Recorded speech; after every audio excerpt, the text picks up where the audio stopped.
Been a hell of a year, y'all. This has been an incredible year. This has been an incredible year. In fact, I'm ending the year with my hair jacked up. I love it. I love that my hair be free. At least I got some for all the bald headed people out there. So, uh, and yes, I'm gonna be nappy or woolly or whatever my hair is. I don't care. I don't care. I refuse to care. Let me see. And I wish I could do this on StreamYard, but these people do. So I want to do it. It's it's so weird.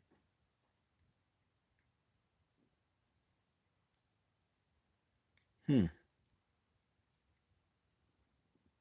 Hmm. Hmm.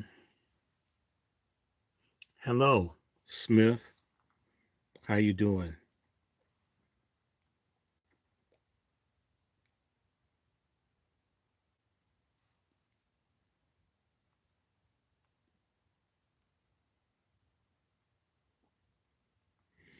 We're about to kick it off here. We're about to kick it off here. For all of you that have been waiting on this particular line, oh my.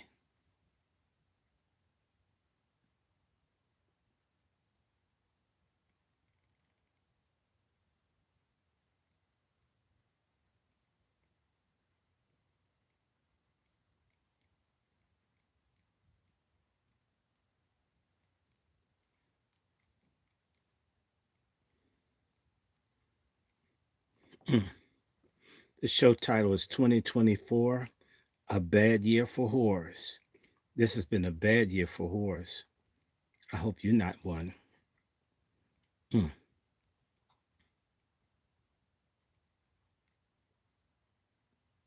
mm, mm, mm.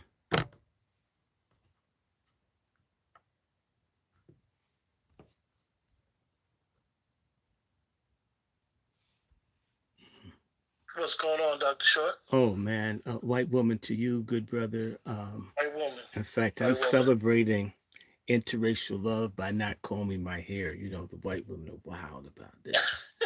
You notice how black folks grooming goes down when they get with people in other groups?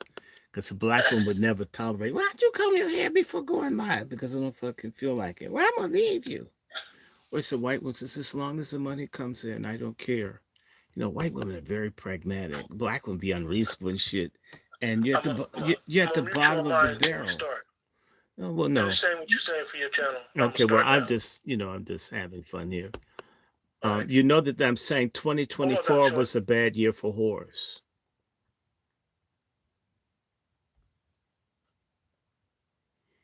And so, hey, y'all, we're back. Hello, everyone. Hey, Sister Brooke. Here comes the theme music.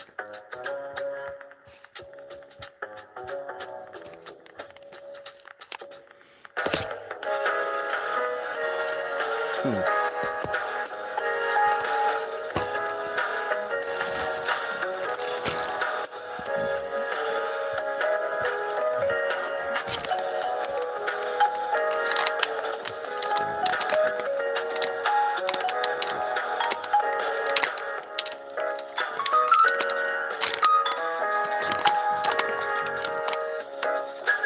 Hmm.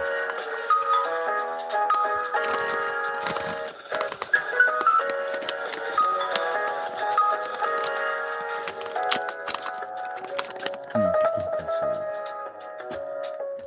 Hmm.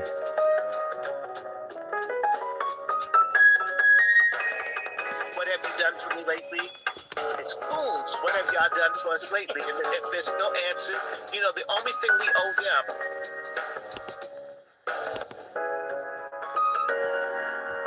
Hmm. Hmm. Respect. Respect. This is KS.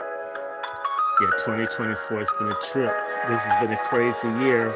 Everybody said it's been a crazy year. Brother Smith, Coke Crow, everybody. Has this been a crazy year? Raise your hand, send a signal. This has been a crazy year for you. I mean, my God, this has been a crazy year for me. Man, they got me out here having to take cannabis and shit. I mean, mm, mm. Hey, Cam, how are you, Cam? Sister Brooke, it's been a rough year, and I'm going to relieve myself on air as I celebrate life. Oh my, let me see my turn around because I'm not right. Okay, cool. Okay, let me just start this off. Hey, good evening, family. I'm gonna cut right into it. Welcome everyone for Let's Talk 2, along with Dr. Short's channel, for our Angry wrap Black up Men's Book Club. Yes, 2024. Dr. Short is 2024. here. We're gonna get right into our conversation. Well, What's up, Dr. Short? 2024, a bad year for whores. A lot of hoes got taken down this year. I'm really excited about what's his name, Vivek Vasectomy or Vivek Scamaswamy and Eat My Butt or Elon Musk. A lot of Yeah, hoes are getting embarrassed and shamed. This has been a year of hoe shaming. I think next year will be a year of pimp shaming. And we already know one pimp that's lined up is Diddy. Oh, yes, well, no. And someone said, and this year has been very interesting. It has you doing things that I never had to do. In fact, I'm going to salute you like I did Brother Dewan B. In as much as I'm fighting against stage 4 cancer, I can abuse my brain cells for a couple of months to bring my PSA down.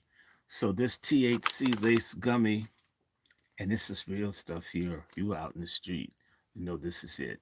I mean, you're an expert, man. You probably can tell me how many grams this thing has. I'm gonna have one so I feel good in the next year.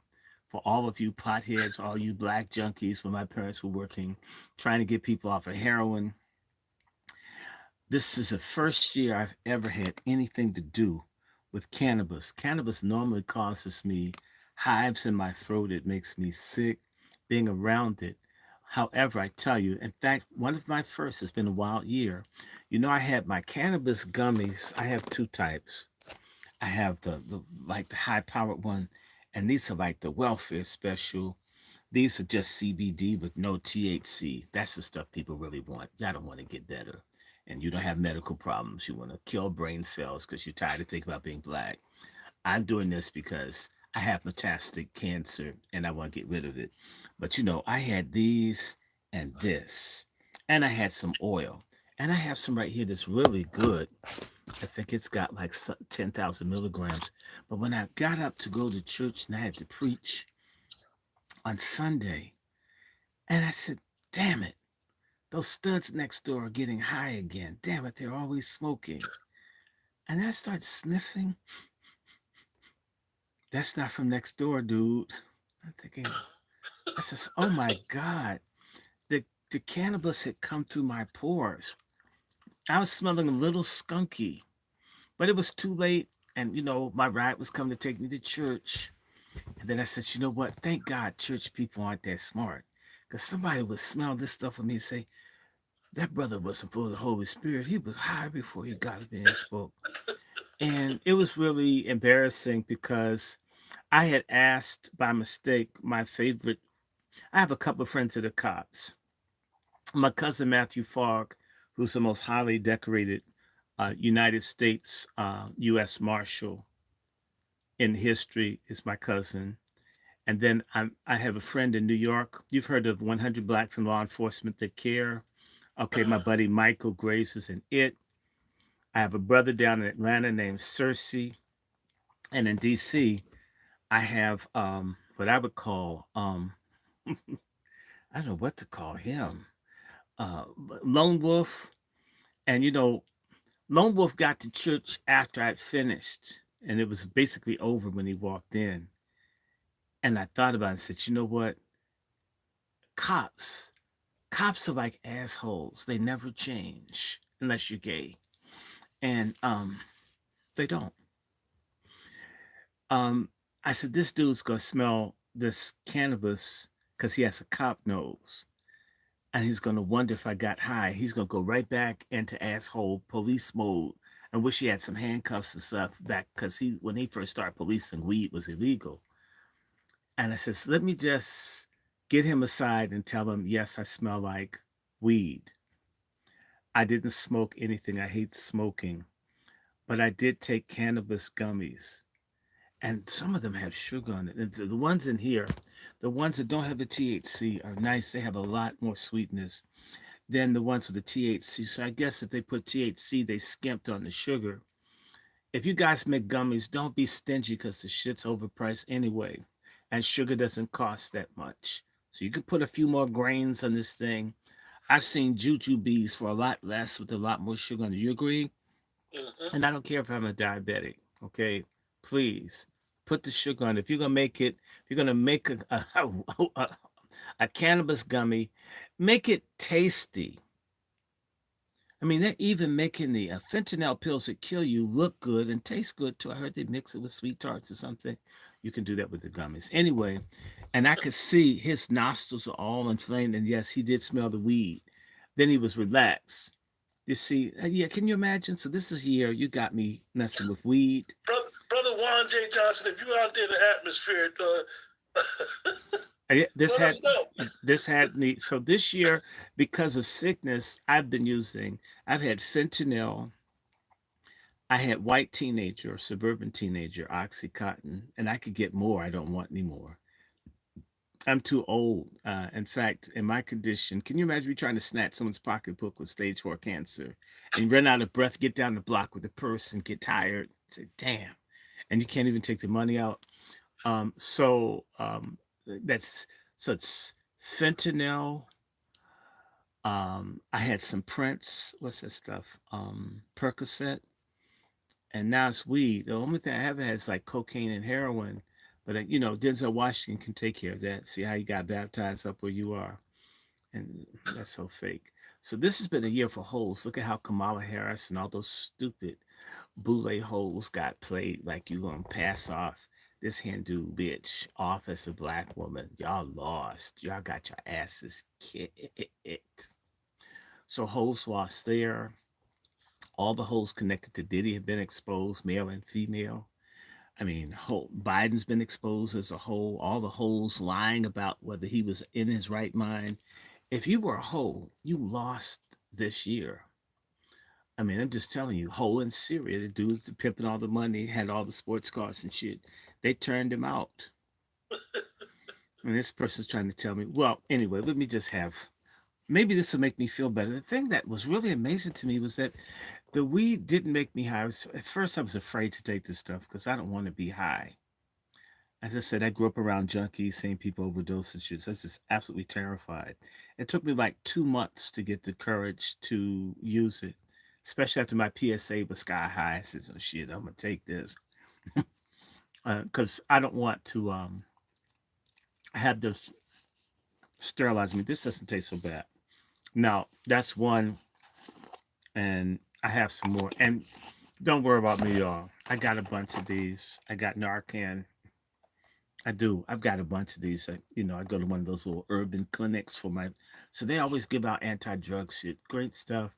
So if you're a junkie, maybe I can send you one so you can have a spare. But and so let me take these so I can feel good. So, I wonder, is this how most of the ignorant black people escaping from reality, not dealing with truth, don't want to stand up? Can I fake and be phony like the other coons, always using something, being drunk, not Man standing of the up? world. Mm. So I may as well. I'm I'm having a real, keeping it real, a black experience, messing with substances that You don't you increase my. having you having the real black experience, huh? I'm black now. Now it doesn't matter if I went to Harvard, right? I'm wondering if I eat the whole thing, maybe I could get love like Ofaga. I'm gonna do one more. These things are good. Mm. I just know I What's have up, to. family in the chat? What y'all doing this New Year's Eve? I'm glad y'all could join us for this Mm, discussion. mm, mm, I'm glad y'all doing exactly what Dr. Short and myself was doing. We're mm. having a good Tasty time and at home. see, weed is good. Mm. Amen. Where's my tambourine at? Mm, mm. Oh, these are good. Mm. I had to have cancer to mess with this stuff. And some of y'all been doing this since y'all were kids. That's why you guys are schizophrenic. So I guess when I'm old, you know how old people Old people do it anyway. I'll be old when I'm 60 in February. You know how old people share medication to get each other high and shit and Yeah. assisted living? When you're old, you can use drugs. If you live to be my age, young people watching, you can get fucked up once you're 60. Nobody cares. Nobody wants to put you in jail. It costs too much to lock you up. Mm, this is good. Have some coconut water. And I even had to celebrate Donald Trump. And then they're going to run all the illegals out the country. I had my first bags of chili cheese Fritos. You know, these. I'm Donald Trump, and I approve this message. This chili cheese, I'd never had this. These were in our share box. These people are leaving the damn country because there wouldn't have been none of these. Now they had a surplus because these people already began to go the fuck back to where they came from. Thank you, Jesus. Let me get my tambourine. Hallelujah. Holman is the new James Brown. He's soul brother number one. If he wants to send people's asses back to where they came from, please come to D.C. In fact, if you could deny our mayor citizenship, send that stub bitch back to where she came from. In fact, just do African ancestry, whichever tribe in Africa she wants. Just leave us alone. Dr. Short, black side, black man South, black man slide profile said chili and cheese Fritos are God level. Hallelujah.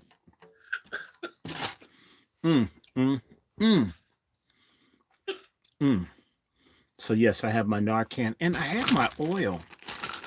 I have lots of cannabis, so I'm gonna get some more. And I have some So of they that. give you Narcan too? At the place I go to get checkups, yes. I've got a box I can get. I know you need that shit up in Pennsylvania. Man. Look, you could just go. You could just walk in the store. They give you supplies of that stuff and just say you keep it in your car in case you see anybody Yes. going out.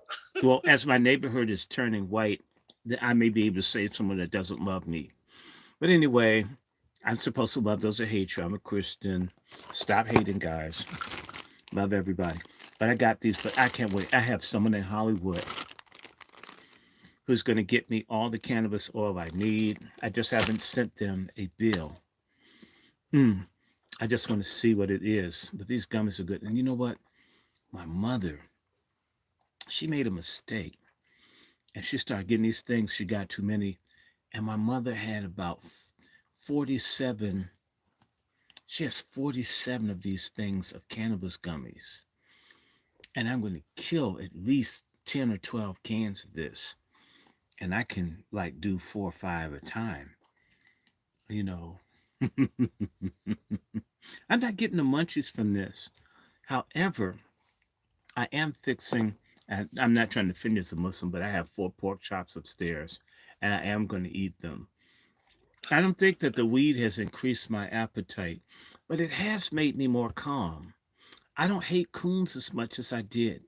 Once I started taking the cannabis gummies, I stopped being angry with coons. I basically accept the fact that they're going to be wiped out at some point by some kind of vaccine or whatever. And so we can coexist as they go as lemmings over the cliff. Mm. Yeah, my mom has a big stash. I couldn't believe it. And she had it right there in the dining room. And she's afraid to have too many because she doesn't want the benefit of, she doesn't want to get high, and yet she bought them.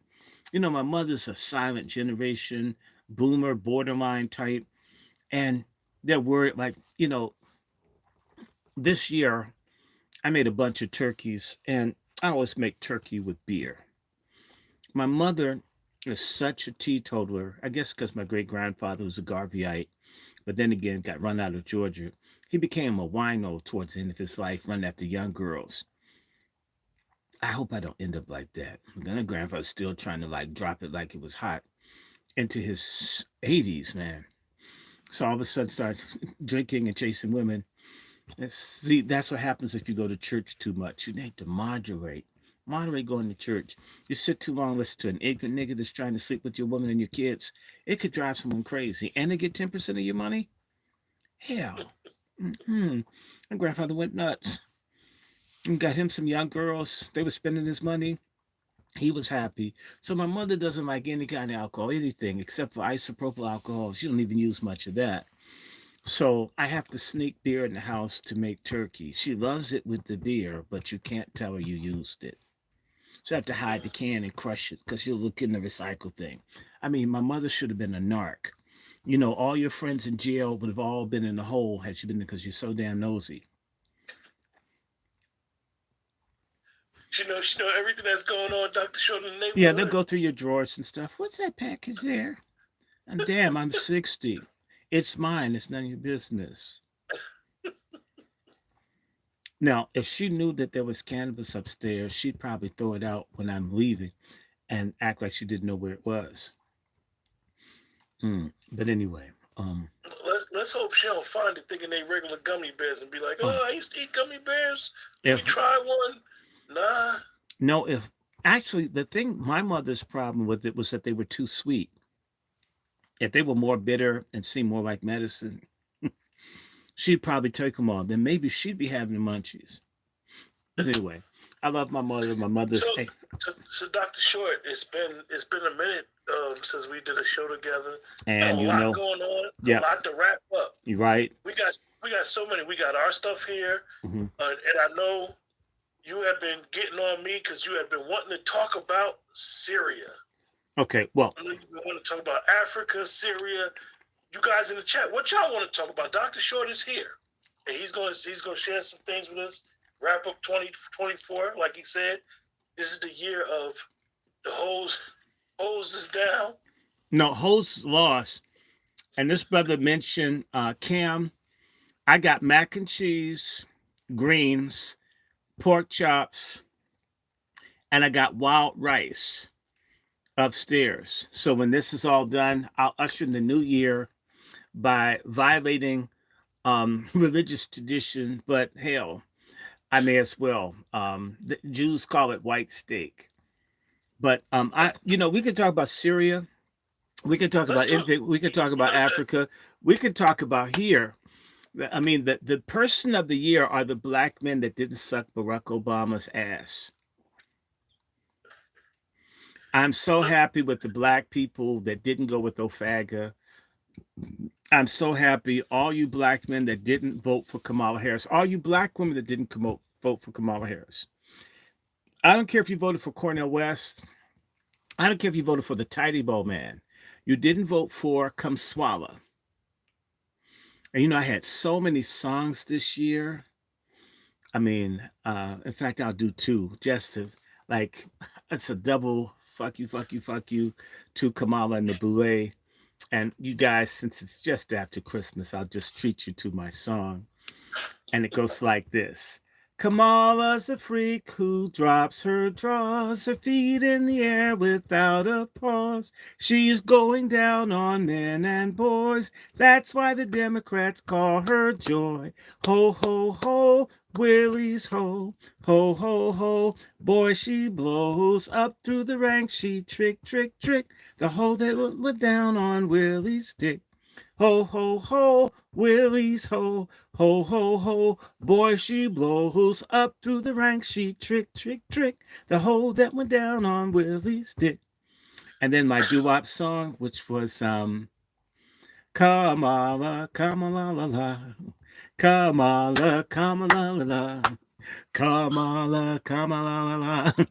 Kamala, Kamala, la, la. Sucks dick, dick, dick, dick, dick, dick, dick, dick. Kamala, Kamala, Kamala, la, la. Kamala, Kamala, la, la. Kamala, Kamala, la, la. Kamala, Kamala, la, la. Sucks dick, dick, dick, dick, dick, dick, dick, dick. Kamala.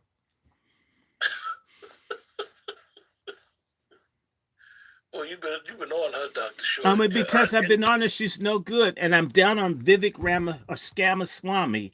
That sorry ass man. I was on the show, and I told you he wasn't shit. And now, Americans are lazy. Americans God, are lazy. I thank God for white women that don't like his scammer ass. Laura Loomer, I don't care how racist she is, she's my hero. Knock that Brahminical asshole's ass down. So yes, I thank all the suburban white women, soccer moms. I don't care if they're in the Daughters of the Confederacy. kick Elon and Scamaswamy or vasectomy's ass out of politics. We didn't vote for his ass. And it's interesting that Elon Musk didn't drive the trash truck. Ramaswamy did. Show you're just a coon with the dot on your forehead. That's all I got to say about him. No H1B1 anything. There are not enough of those jobs for people trained in high tech here. In fact, if you're so good at fixing shit up, why is India a shithole? How come India doesn't have enough toilets? I have friends in India, as you know, and a lot of houses don't have toilets. These people still shitting holes in the ground.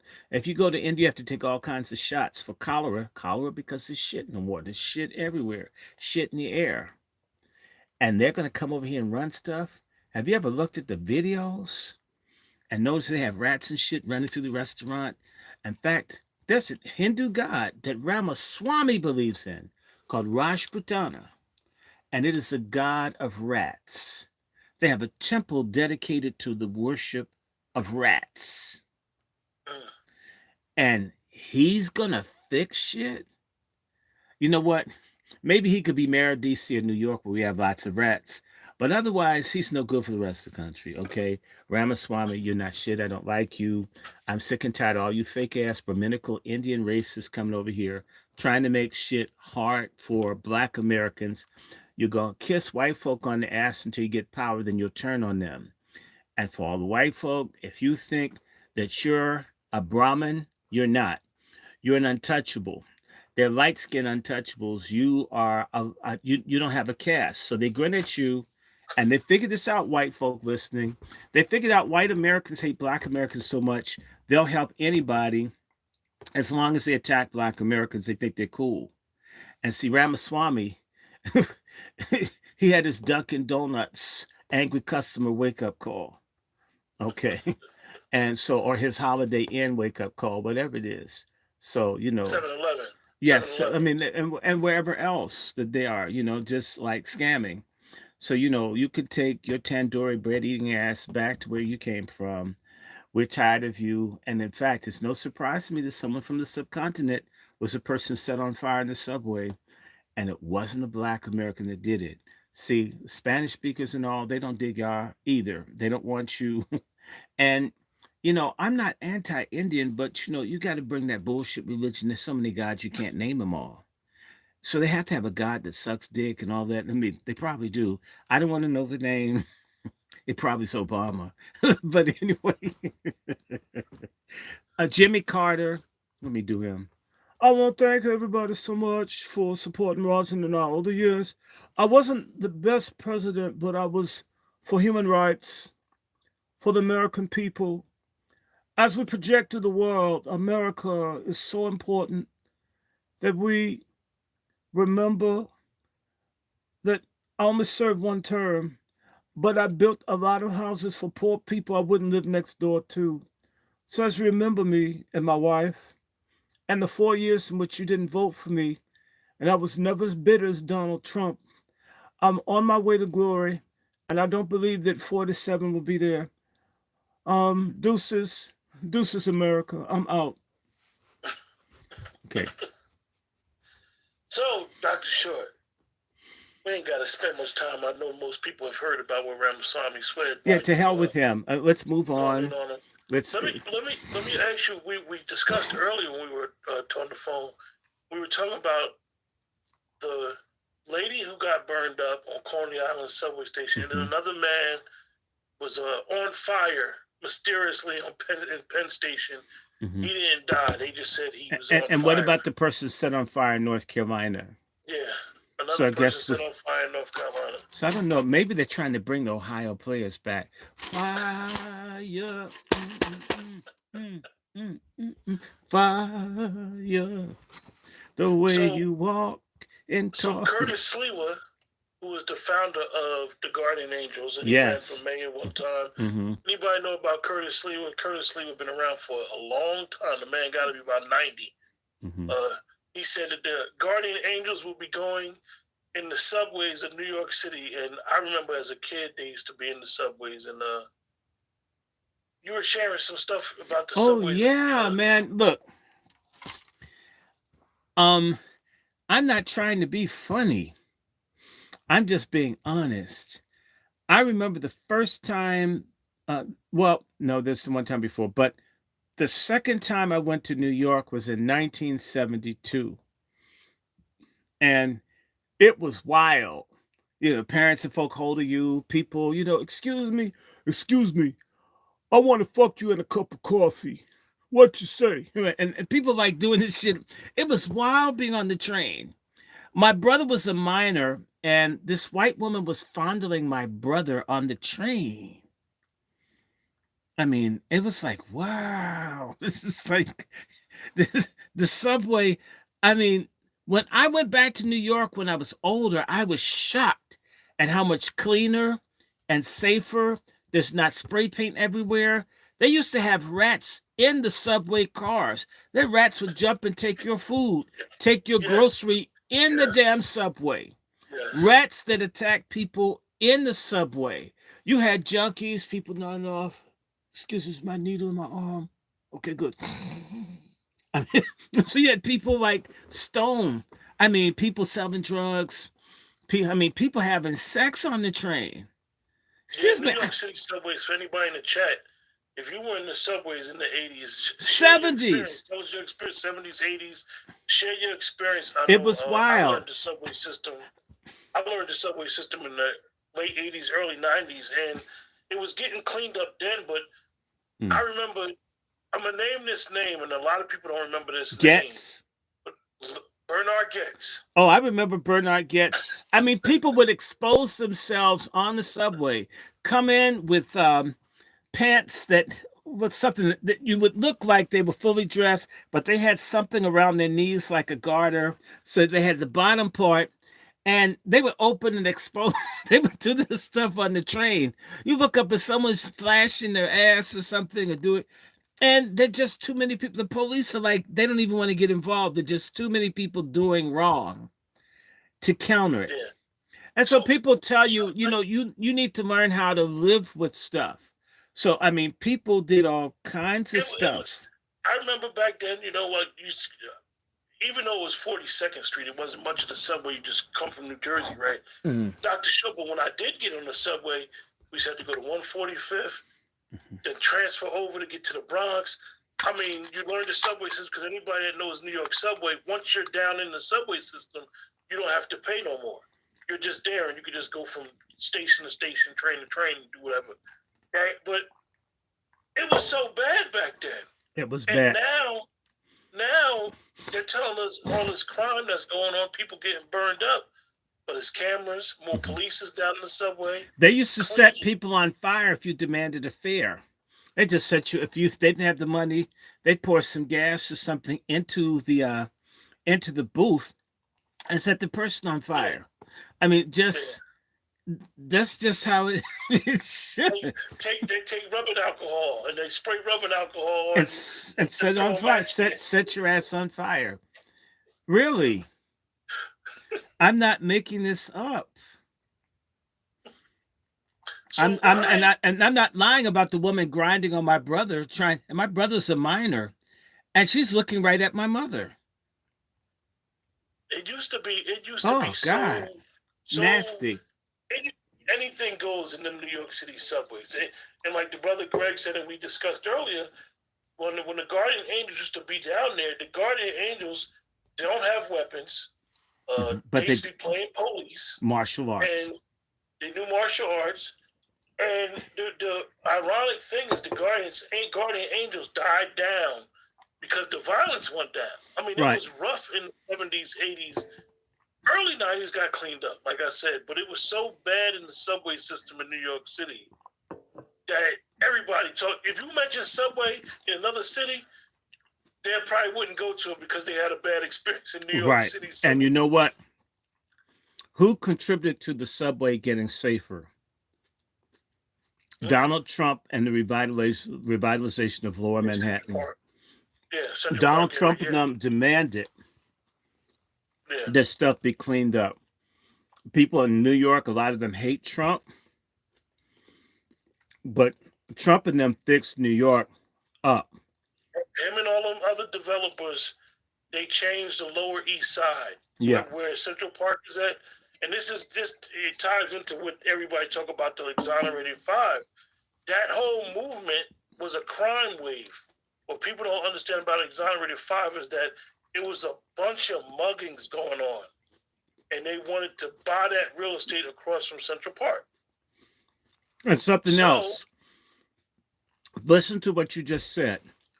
That thing occurred, I think, in 89 or 90. Which 89. year? 89. So look, just at the point where people are trying to turn New York around, you have what appears to be a group of the accused were black young men that sexually raped and basically lynched a white woman. This is just, I'm sorry, people, for you young people. My friend, I knew people, parents would come to school and assault teachers because we had a PE class and we had the square dance. And if you even, and square dance, you had to have a female partner. If there were almost no black girls at school, that meant you had to dance with white. People come to school and beat the teacher's ass for letting a black kid touch their daughter's hand. I'm not that old. So I'm trying to think, for people that are ready to take it there over kids doing what they're asked to do in school, how did that process in the minds of people that someone was like brutally raped, and the way it was portrayed? Hey, it's open. It's open season on white folk, in particular white women that jogged. Literally, Dr. Short. And I don't tell many people this. One of my friends were friends with all of them, and when that incident happened, his mother actually moved him to New Jersey when I met him. So we would talk about the case a lot. And what a lot of people don't know, and like you said, Dr. Short, that was the end all be all crime that happened. That was enough is enough. That particular crime was like, oh shit, we got a major problem in Central Park. Mm-hmm. And you had Dinkins. You had Dinkins running for mayor. So the first black mayor, maybe should have been the last. I don't know what it is when certain black people get positions like president. I don't care if there's never another black president after Obama. I'm so angry. So the thing was, we got to clean up Central Park. And then, they got arrested. A couple of them admitted to the crime. Did they really do it? Because certain people said they touched the boob and all that. Did they do it? Were they completely innocent? Or was it a little bit or some of it? They were completely innocent, but they had already one of them under the pressure, like the movie says, and it was true, one of them under the pressure of his father admitted to guilt. So when everybody, because people try to rewrite history. So for those that remember, every newspaper was like, they finally got him. They shut this ring down that's been robbing people, and finally they got this person. Now think about this, 89, 90, a bunch of colored people, black people, and it's a white victim. Right. So that was the end all be all. So nobody was against this. We do it now. We hear it's a vigilante in our communities. We want them arrested. We don't think about the color of them. We'll be wanting them arrested. We don't say, don't do nothing to them. That's such and such son, or that's my son, or whatever. So when they got arrested, it wasn't no big fallout. It was. Well, it depends. There was fallout among some, but a whole bunch of people, because they wanted Dinkins to win the mayoralty. You had Giuliani on the scene. Remember, he was a DA. He was a DA. So you had a messy situation. And we know that someone put up on here something about gentrification. It's true. But I'm going to say this about high crime. High crime in some of our areas need not be as high as it is. Everybody that's in lockup doesn't have to be a criminal in lockup. There's some things that that don't happen that Black people aren't doing for themselves to secure younger people and others so the crime rate is lower. For example, there's no reason in the world in every major city that you can't count on Black parents and Black communities to demand that there be summer job programs. There's money for all kinds of stuff. There should be no reason that that's not there.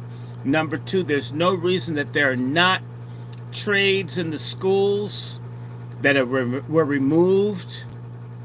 See, the thing is, no matter what we do or don't do, people who are out to make money are going to do what they do. If we don't stabilize what we have, where we are, don't think someone that doesn't like you is going to do it. That's insane. So trades got removed from all of the schools, inner city schools across the country. There hasn't been any outcry from the Black elite in this country because they don't give a damn, because their kids are going to go to college. The Black people who benefited from all the change in this country have supported the destruction of all the programs and activities and such that gave people options. Maybe all of the trade programs wouldn't have been saved, but none of them survive. And I'll just say to you, I'll give you a recent case. There is a program called Cypress Mandela. It's in Oakland, California. It's one of the best training programs in the world. Until recently, it was run by my best friend from Howard, because it was extending opportunities to people of all races and making certain that a percentage of them were Black. The unions, when I say unions, you may as well say the Democratic Party, did not support him running the program no matter how successful and effective it was, and they ran him out of the program, which means maybe 100, 200, 300, 400, 500 young Black men will not get opportunities to get trained for decent paying work. And that little ugly Barbara Lee and a little lesbian senator, LaFonza, that one that just stepped down for Schiff, no Black Democrats, the same ones that didn't speak up for reparations, nobody came and said, this is the best program in the country, keep him. Instead, my friend almost killed him under the stress. I'm sick and tired of Black Americans not looking out for the young. There's no movement to fight human trafficking. There's really not a movement. The anti-mass incarceration movement was started by white people. There's nothing that's killing us, destroying us, where we're spearheading resistance on any level. Food desert, you name it. There's nothing that presses us where there's some organized pushback. None. So to hell with talking about gentrification. I mean, just what about genocide? Why? There's nothing that goes on. Nothing. The rates of literacy dropping, rates of affordable housing disappear. Pick a fucking cause and stand for it. And you won't find. And you won't find it. You won't find nobody. It's not no church. No, they're not the Black people. The boule. So don't tell me about gentrification. The Black elite, who are Democrats, sit in the same rooms and look at the planning, and as long as they are the window dressing of city governance and management, they don't care if everyone Black is homeless in the streets starving. We've had 60 years to watch this. I'm sick and tired. So why not gentrify it? Who wants prime real estate all rat infested with people shooting and killing everywhere? Why should anyone want that? Anybody, I don't care what you look like. Now imagine I don't like you and I can make money removing you, wouldn't the incentive be to drive your ass out? And voting in and of itself, if you vote for people who aren't for you, then they make policies against you. So voting isn't in and of itself the answer. I'm serious. I mean, a boycott, name anything, something, anything that we'd say no to. Bad chemicals in the hair care products that destroy the fertility of black women. Um, couldn't you get some of those bitches on Capitol Hill to do some legislation? It's China. The Republicans would join them. Anything that stands to benefit us, you can't even get black elected officials. I remember for years, BEOs, black elected officials. They don't do a goddamn thing for us. These black elected officials, even now, Kamala Harris didn't even pay her black campaign workers, treated them like shit. No one said it's nothing. They were lying to us to vote for that bitch. As they treated the people horribly, wouldn't even give them posters or chairs or water. I mean, but you put all the money in white ears. That's apartheid. And you know what? Not one. No, nobody even said. The NAACP sort of said something when Roland Martin says, "Hey, bitch, you got $2 billion." Most of the people, when they said something, they were going to get money out of it. And look, for the people, and someone put up a good note, Marcia. They don't care if anybody's cold. Look at North Carolina, Appalachia. That's another thing that happened this year. Still going on. Yeah, they don't care a damn thing about anybody that's low income in general and black in particular. They exterminated those people. And anybody that understands Appalachia in North Carolina or understands how a valley is set up. When a valley gets flooded, the water is not going nowhere. Yeah, when a valley gets flooded, it stays in the valley. And you know what's terrible? You know what? Nobody. Think about it. Those people that are suffering in North Carolina and other places identify with the power system in the country that looks like them on the surface, but what's under the surface of the skin color is green money and greed. And if you don't have green blood, you don't count no matter what you look like. What you saw with that thing in North Carolina is they have no problem killing any damn body. The same way that people in Ukraine are being destroyed, people in Russia being destroyed, people in Syria being destroyed, Christians being destroyed in Gaza and in Syria, and they say they're Christian conservatives. Damn.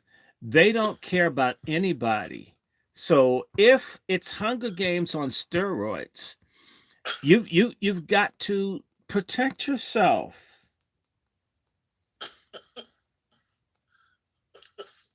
Someone asked the question, what's going on in Baltimore? Has it improved for the black population? The answer is no. And there are two sides to it. You have crooked black politicians and cowardly black politicians.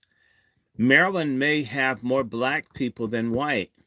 However, the black Democrats are cowards.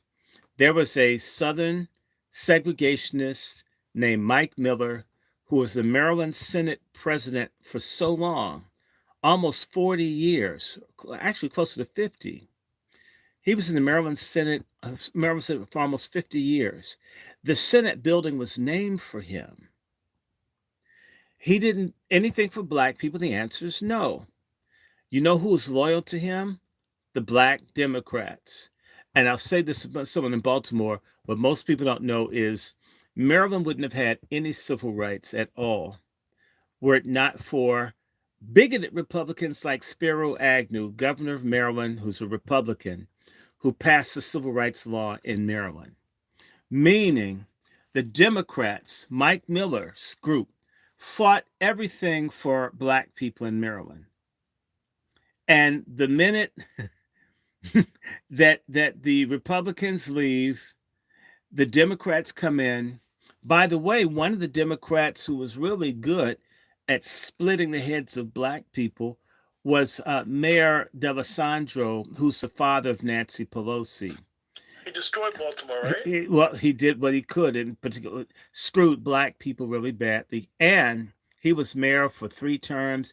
And then she had a brother when the Dr. King riots broke out in Baltimore. Nancy Pelosi's brother was mayor. Now, all of the stupid ass black people in the Congressional Black Caucus kissed Nancy Pelosi's ass as a savior. And Nancy Pelosi went from Baltimore, they destroyed the black community, to San Francisco, where the community there has been destroyed. And people support her. So, now, by the way, this has been a bad year for that hoe, too. She got burned messing with Biden. And did you see, they said she fell down the stairs. Notice how quiet it is. And maybe she'll do a Feinstein and they'll open up that seat. But under Nancy Pelosi, they have shit and syringes in San Francisco.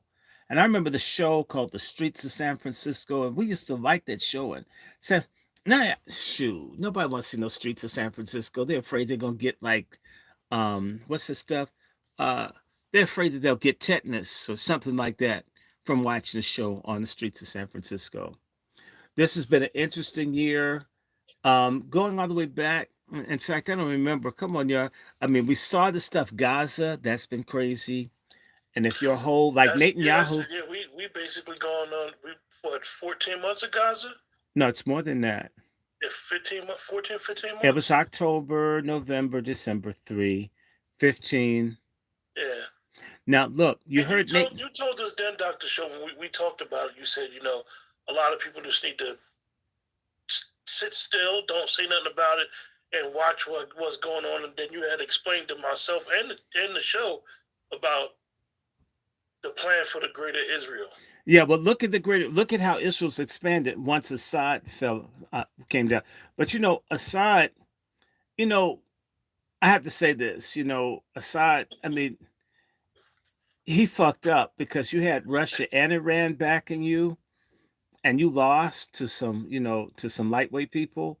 But part of what's wrong is that Assad and them have it's alleged that the family sells all the dope. The Captagon, it's like this party drug.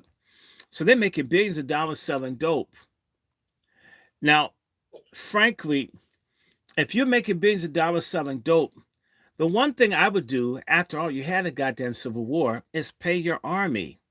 Do you know how much they're paying the army a month in Syria? $25. You're generous. Try 12. $9, $10, $12. Going up against mercenaries paid thousands. Shit, I'd switch sides too. Shit, I'd be a fundamentalist. They said their troops was coming up out of their uniform in the streets. I mean, who would want to get shot for a $12 a month salary? Who? I wouldn't want to get shot, and these people getting paid thousands. I mean, so, and Bashir has billions of dollars. They had money. They have gold. They had tons of gold. Why not sell some of this shit off and pay your army? He's just like the black elite. They only care about a small sliver of black people matter. The rest of us are dirt under their feet. And they don't recognize that you need the dirt under your feet to fight the dirt under someone else's feet coming for you. Now, I got asked, Marion Barry was the greatest mayor of Washington, D.C. He was great. Marion Barry was more than a Democrat. Marion Barry was a populist. Marion Barry was a black populist. I would not support Westmore for president. He's not a black American fully. What's going to happen in 2025? In fact, Westmore is for illegals, gays, and other stuff. He's not for black people. Forget about that. And he smiles too much, and his clothes are tight. I suspect that. Why are you wearing tight clothes? You're man. So Holman said they're going to Chicago first, Dr. Short. They need to. They need to go to Chicago. We discussed Chicago and the meaning of Chicago. To black people. again a year and a half ago, Mm-hmm. and we have seen how Chicago, definitely the sisters from Chicago read, how Chicago is just like, Brandon is done.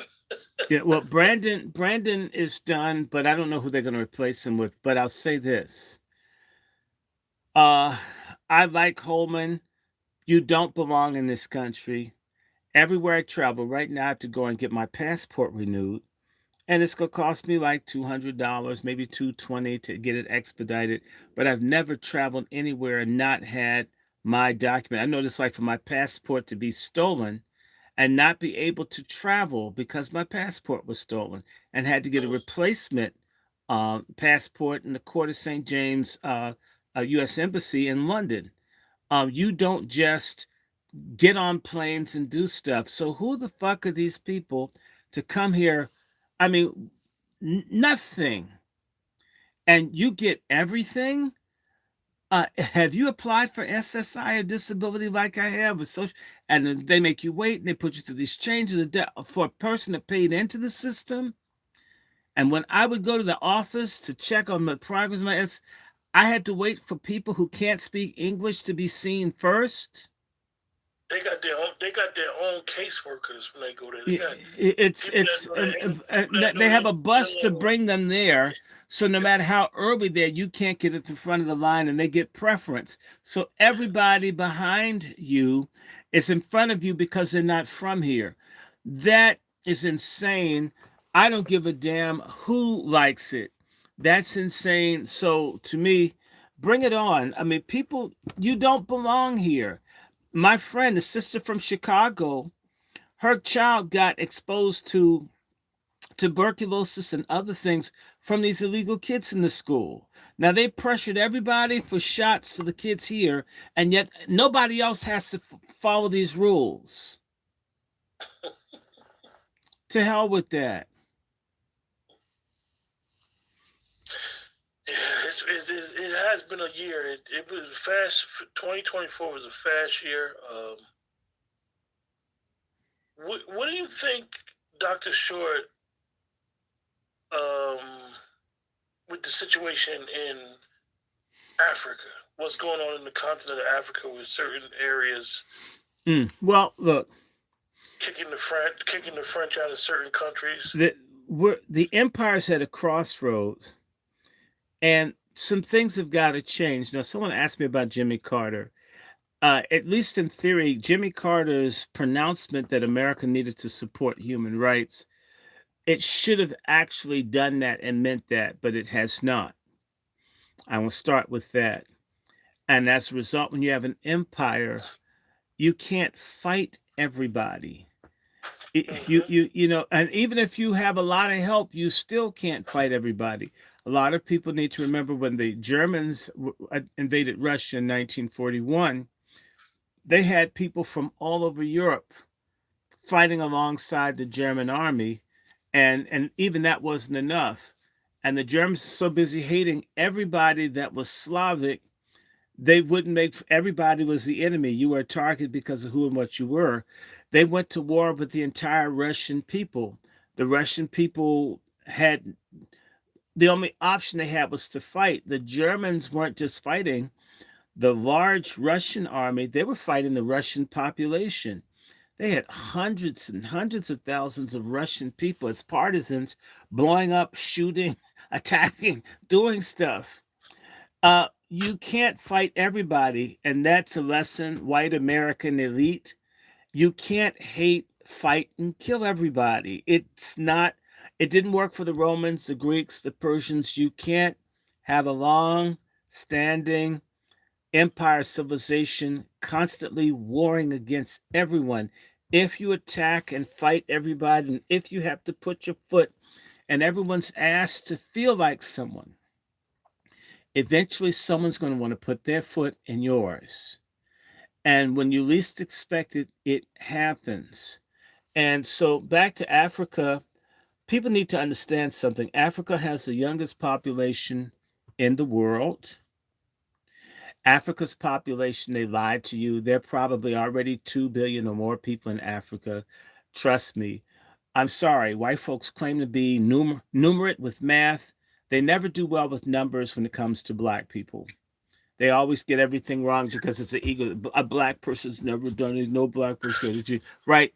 So you want Africa's population to always be just about 1 billion, because if you understand the Project 8s and other things didn't want Africa to have more than 600 million people. And right now, Africa's got maybe 3 times that number, and they're going to have a hell of a lot more. And if you understand, little teeny tiny Nigeria is on the way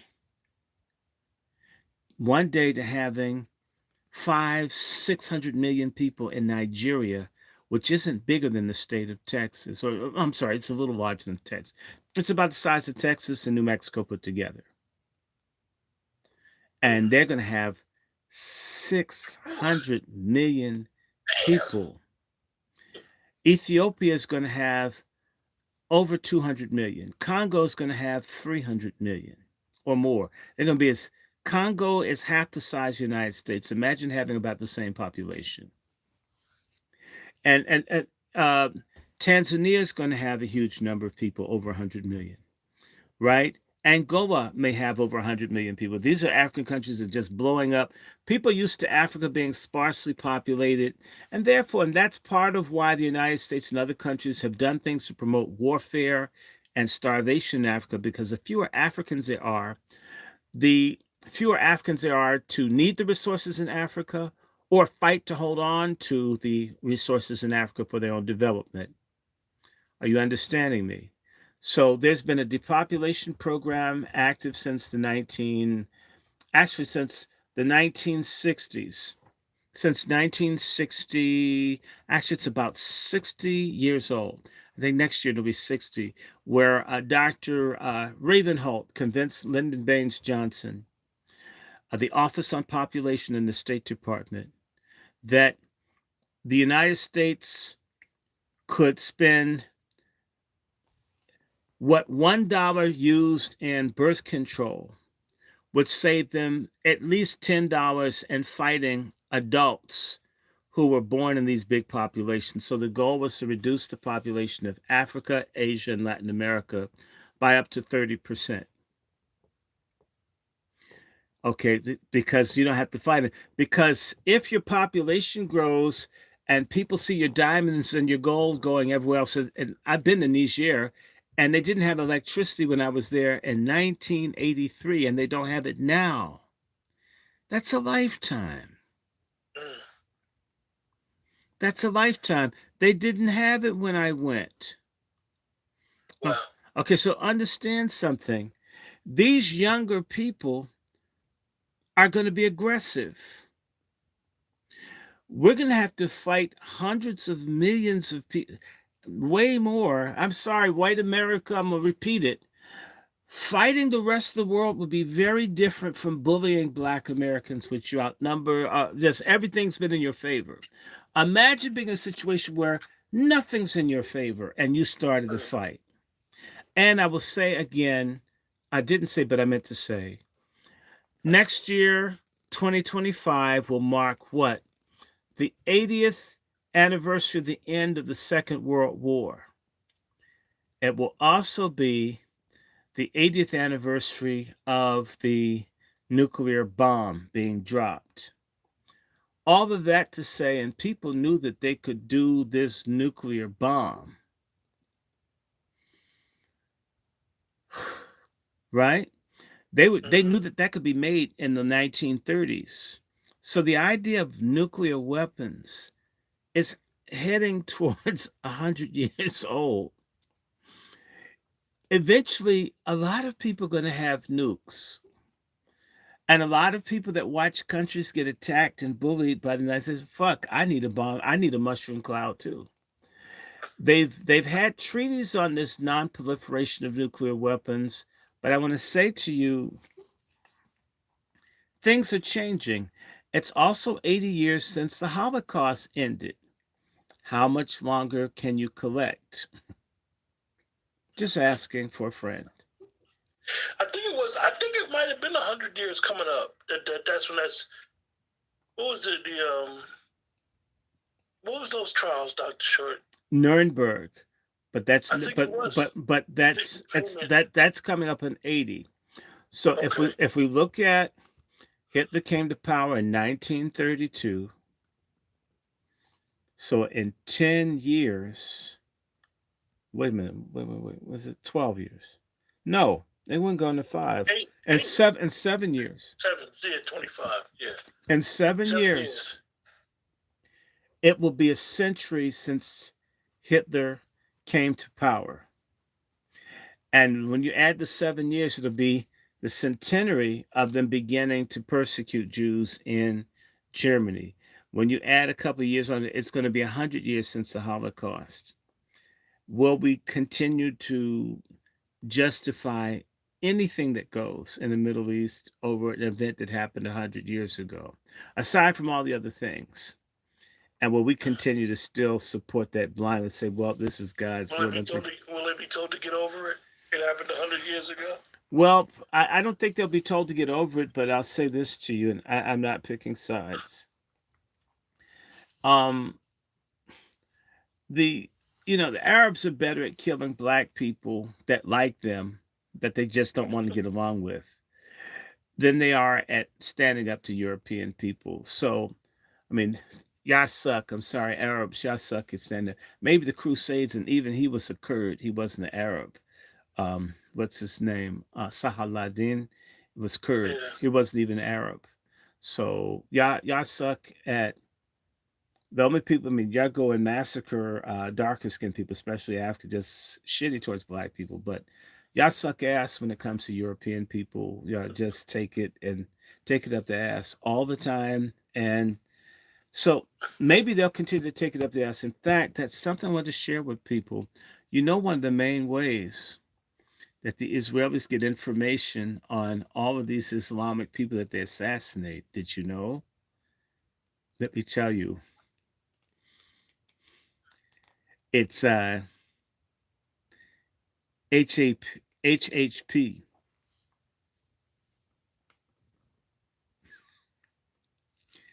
It's homo honeypots.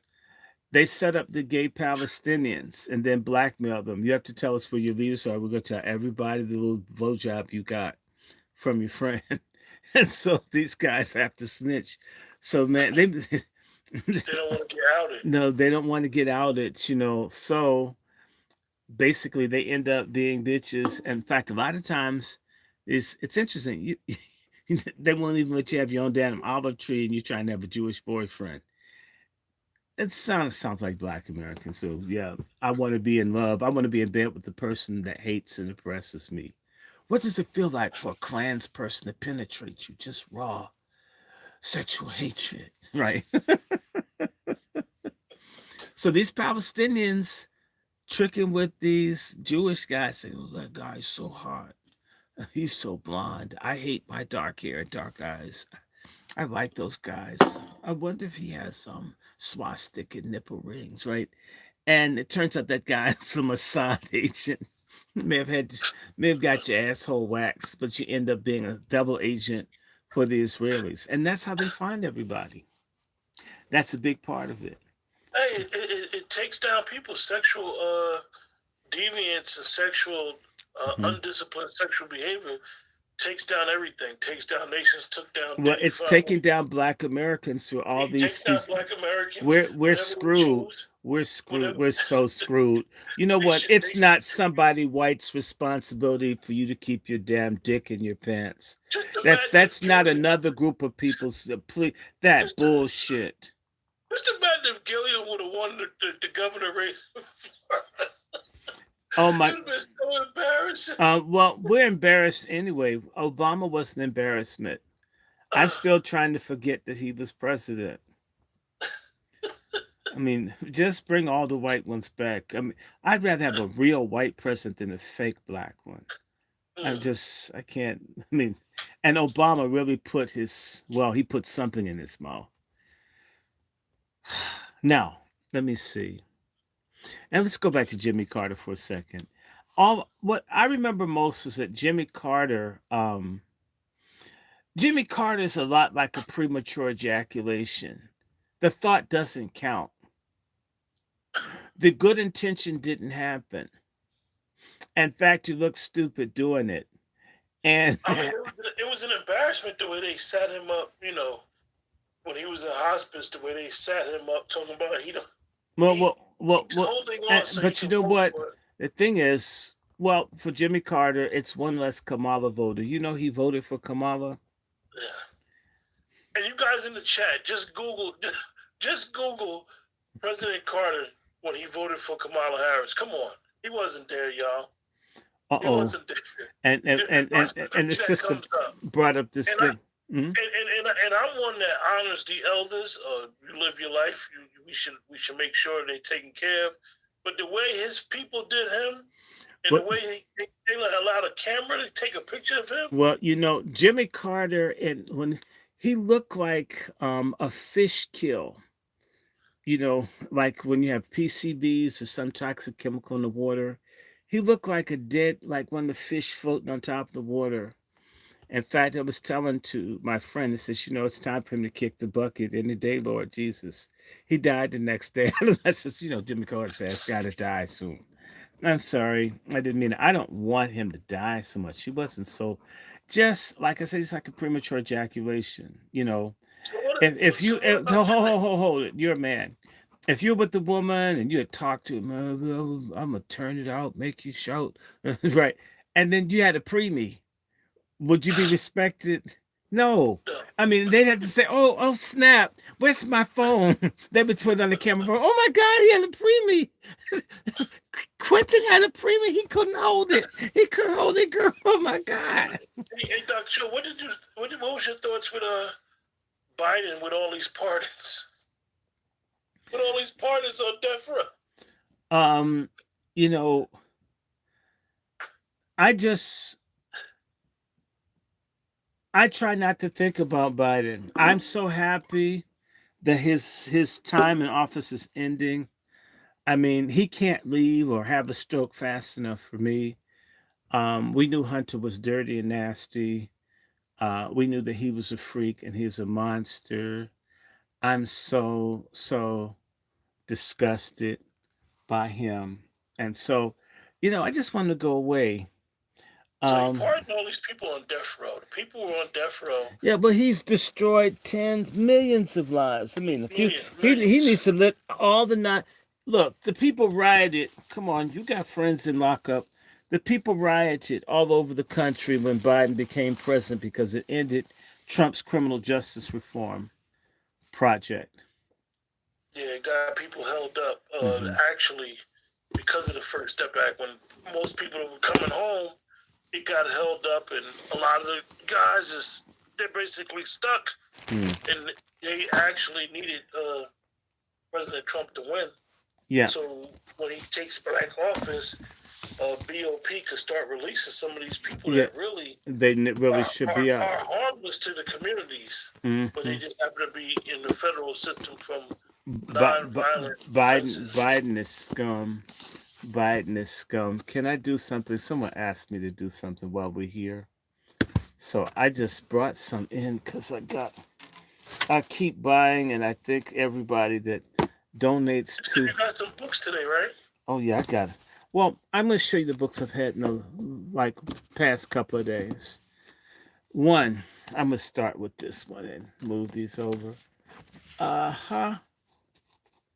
The first book is by Frederick Ludwig Hoffman.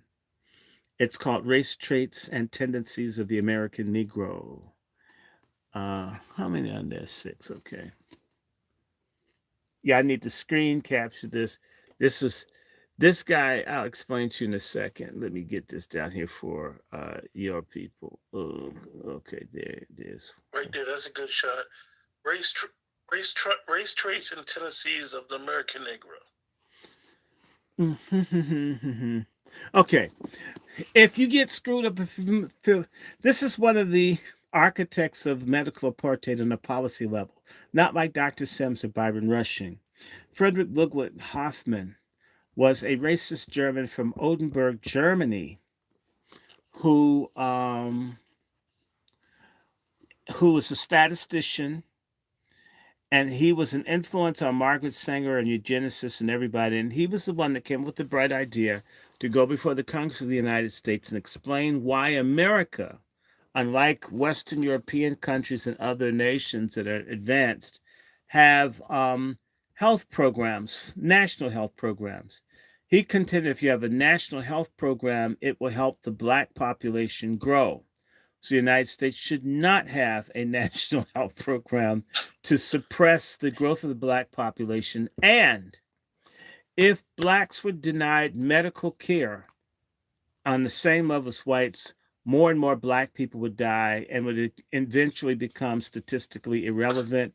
Margaret Sanger added abortion, and of course, our stupid Boule and you whore-ass people in the Greek letter societies. You guys have all sided in with the extermination of your own people, and you run around with your mouths poked out at every mishap you have with somebody that may be white or different. I mean, come on, be for real. I got this book yesterday. This is really cool. Ku Klux Culture.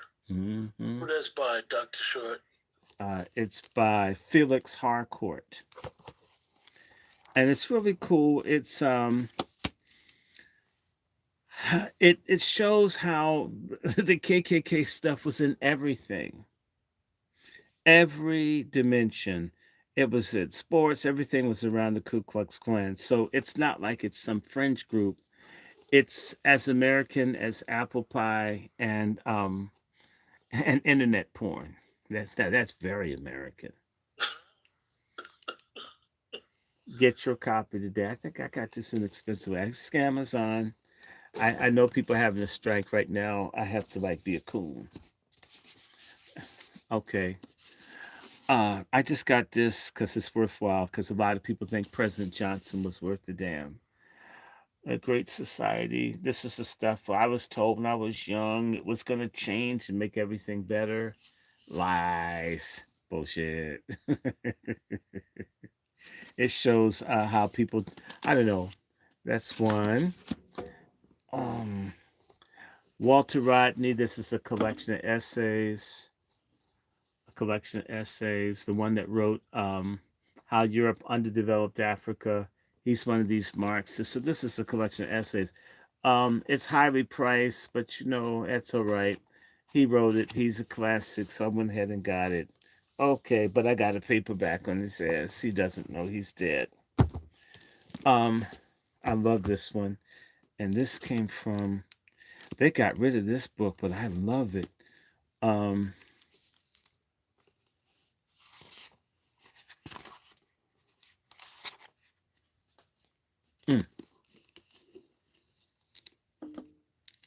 Politics losing. Yes. Trump, the Klan, and the mainstreaming of resentment. That sounds like a doozy there. Yeah, losing. The politics of losing. Well, Trump didn't lose, so I don't like the title. Trump got robbed. People have the right to get mad when they get robbed. My thing is, but hate the right people. Oh, this is the one I can't get. Divine Feminine. Yes, and it shows, okay. This talks about witchcraft and the occult and feminism. So all you feminists are type of witch. You get your stuff from people into witchcraft and Satanism and Hindu religion. There's an overlap. This is why a lot of people get a break. There's this fascination with Hindu and this swastikas and all this stuff for a while. Divine feminism. Take a screenshot. Why are people asking me this? Don't y'all see this? How long does it take to screenshot something? Not long. And so, let me read it. This is so cool. And this is like on Theosophy by Blavatsky. And I had the book out here. I wonder if I have it. Maybe I moved it. I had a book on the Black Father of Sex Magic.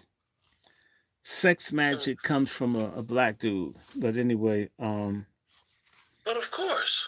well, yeah, and so that's from the white community. Bullshit. A lot of shit starts with us. Deal with it. So this is talking about, and if you can see the couple, it's Madame Blavatsky. She's one of the people that's in the Theosophy. They're into Lucifer. They hate Jesus if you're a Christian. But then again, nobody's a Christian today. It's not popular. In fact, should I bring that? You know what? I should bring my white Jesus picture down when I take my break. Yeah. Yeah. So, yeah. I'm so mad at irreligious black people making excuses to do stupid shit. Well, Jesus was a white man and he made us slaves. Then the next sentence, Jesus was black. God, I mean, damn. Make up your goddamn mind what's going. I mean, pick a lie and stick to it. Damn it. I listened to this book on tape, but I got the hardback because it was a good price.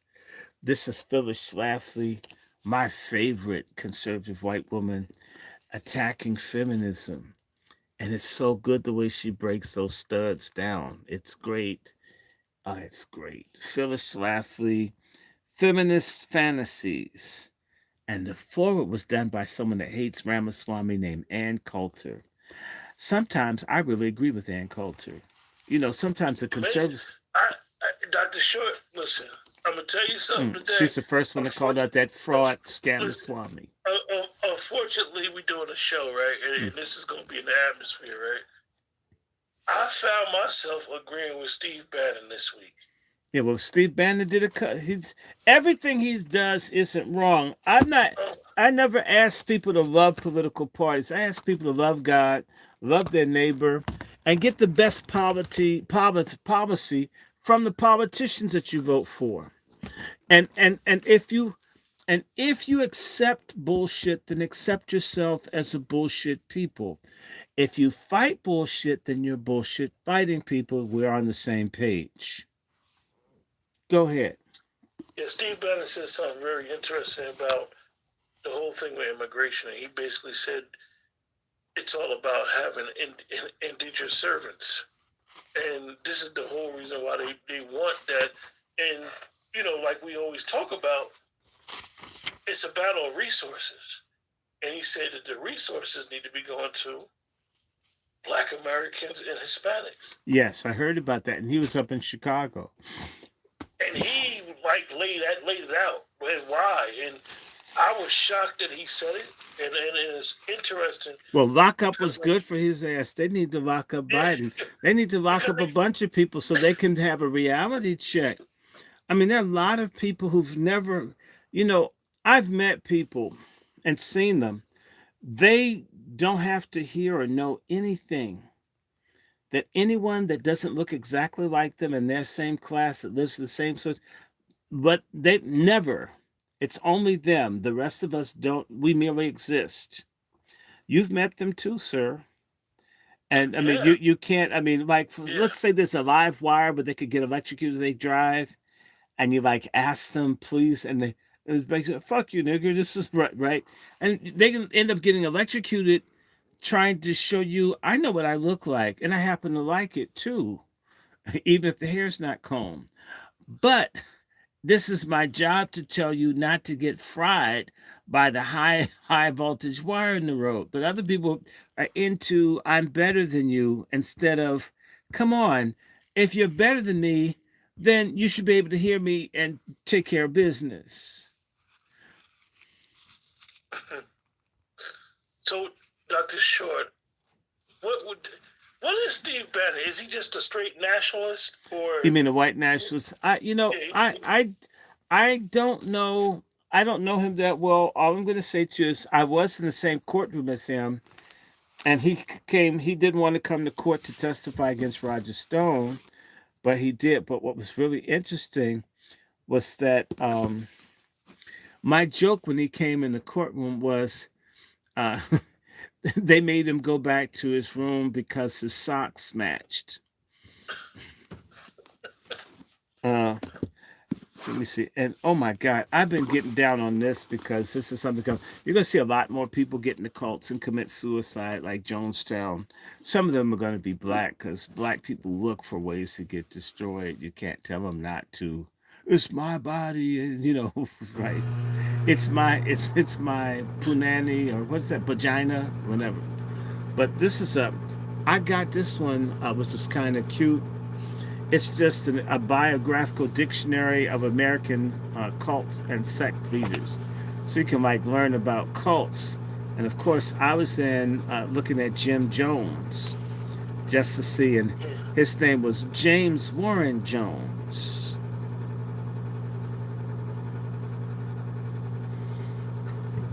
And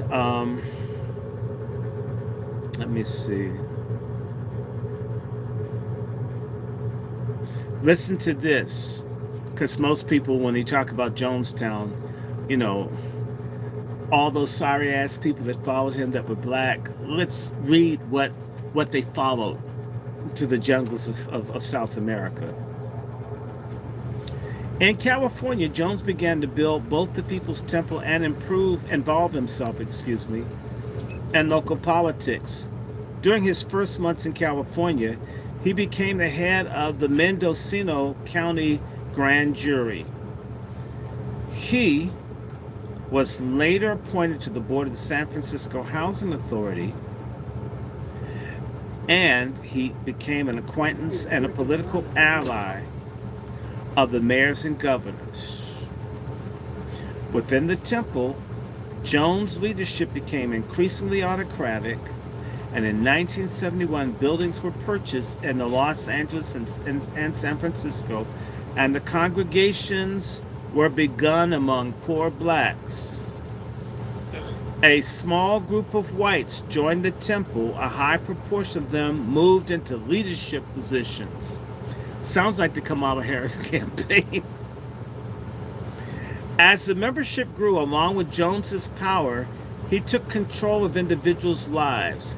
He often arranged marriages, enforced corporal punishment among the children, and engaged in illicit sexual encounters with many members, both male and female.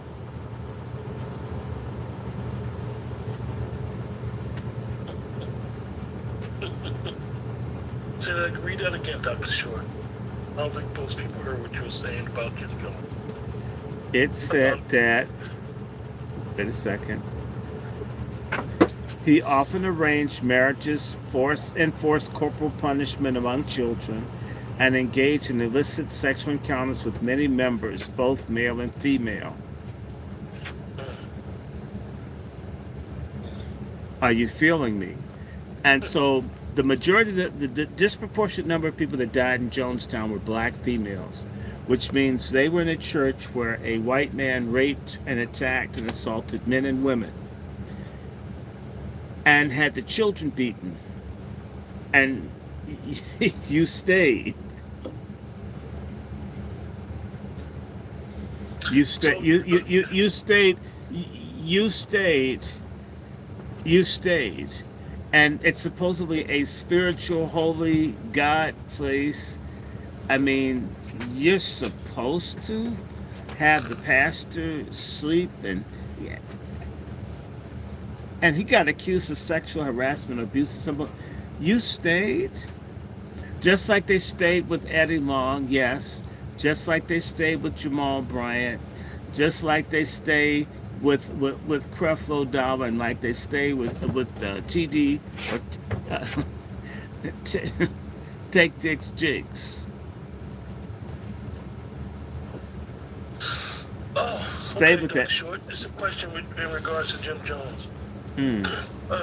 Ebony said, I heard somewhere that Jim Jones' cult was supported by Nancy Pelosi in downtown Willie Brown. Of course, Nancy's been doing us dirty many decades. Of course, Nancy Pelosi worked for, I think, Moscone in San Francisco. But you need to understand something. Jim Jones, for several years, was among the most powerful Democratic politicians in the state of California. So you can't just say Nancy Pelosi. You need to add Barbara Boxer and the late Feinstein, and you need to add Barbara Lee. You need to add Congressman Damali and his aide at that time, Maxine Waters. Everybody, Jimmy Carter and them, everybody went to the People's Temple. That includes the Honorable Louis Farrakhan, the head of the Black Panthers, Huey Newton, a lot of people, Cecil Murray, pastor of Glide United Methodist Church. The People's Temple was the how can I say, the grassroots wing of the Democratic Party in California. If I can say this in more crude terms, the mass murder of Black people in Guyana gave demonic power to the Democratic Party to bamboozle us, because those were all Democrats. And I worked with a gentleman that survived the Jonestown massacre. His name is Charles Krause. He was with the major newspaper. I don't know if it was the Post, but Charles Krause was with the News Arch, so I know Charles Krause. People have downplayed the importance and the power. Jim Jones and them had money. Jim Jones and they had the capacity to flip several major U.S. cities and one of the most populous states in the country, California. So they had churches in Los Angeles, churches in and something else that he had that he got a lot of props for. He was a white man working with a predominantly Black and poor congregation, which made him a saint. Just like a lot of these foster parents that screw the kids are saints. Oh, you took up Black kids. You really must be treating them good. Yeah, I'm trying. Right. It's sad. It's sad. Why aren't you taking care of your own children? And why wasn't a Black pastor good enough for you? Okay, and so we have a suicidal population that can't be saved. But Jim Jones could get all of those Black folks who could look past him raping and screwing folks, men and women, and using drugs, which came out later. People knew. Wow. That you could let them beat your children. And they could count on you to knock on hundreds and thousands of doors for whichever Democratic candidate that ran. Everybody wants that. Do you know how much money? She said she could see the Democratic connection. Okay, good. I'm glad. So it's very close there. You can write me offline. There's a book. It's called Dream City. Dream City is a good book to get. And I have another one I got. I've been getting these because Black folks are so silly. This is one called The Occult in America. I don't have the dust jacket on. That's the book with all the. That's the book you showed me with all the occults. No, there's another one. So this talks about the history of the growth of the occult. This is just a monograph. Let me get a more interesting book. And this is a good one I just got. It's kind of expensive. Hope you can get it. Plantation Machine. Yeah, it compares slavery in Haiti and in Jamaica, and shows the similarities and differences, and the growth of racism within the expansion of the power and the paranoia. I mean, I'm serious. This is what it's about. That's good. So it's called The Plantation Machine. Get on up. Pick it up. Pick on up. Stay on the scene like a plantation machine. Dun, dun, dun, dun. Right? Pick that cotton. Pick that cotton. Pick that cotton. Hey, pick that cotton. Right? All right. I got another one. This is a nice theologian. He's Christian. You may not want to read him, Brother Q. But this is it's not like being black by voodoo, by Vodi Beauchamp. And how sexual activists hijacked the civil rights movement. And it's a good book. If you can get it, it's not that expensive. And this guy, Dr. Short, if you don't mind, could you talk about that? How the civil rights movement was hijacked by everybody else, and we didn't get the benefits that we should have got from it? Well, he says it's hijacked, and he's a very brilliant man, but it wasn't hijacked. They already had it. If you have, it's like, let me ask you a question. Let me ask you a question. On the national scene, who's the most influential non-political person from New York in the country? In the national scene. National scene from New York that doesn't hold an elected office. Right now, it would probably be Sharpton. Next question.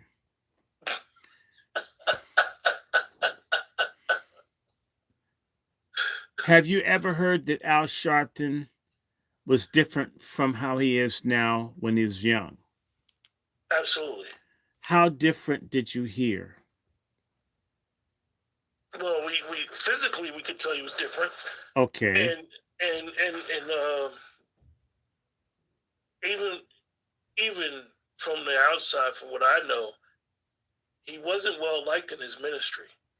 He wasn't well liked in his ministry. I'm going to say this.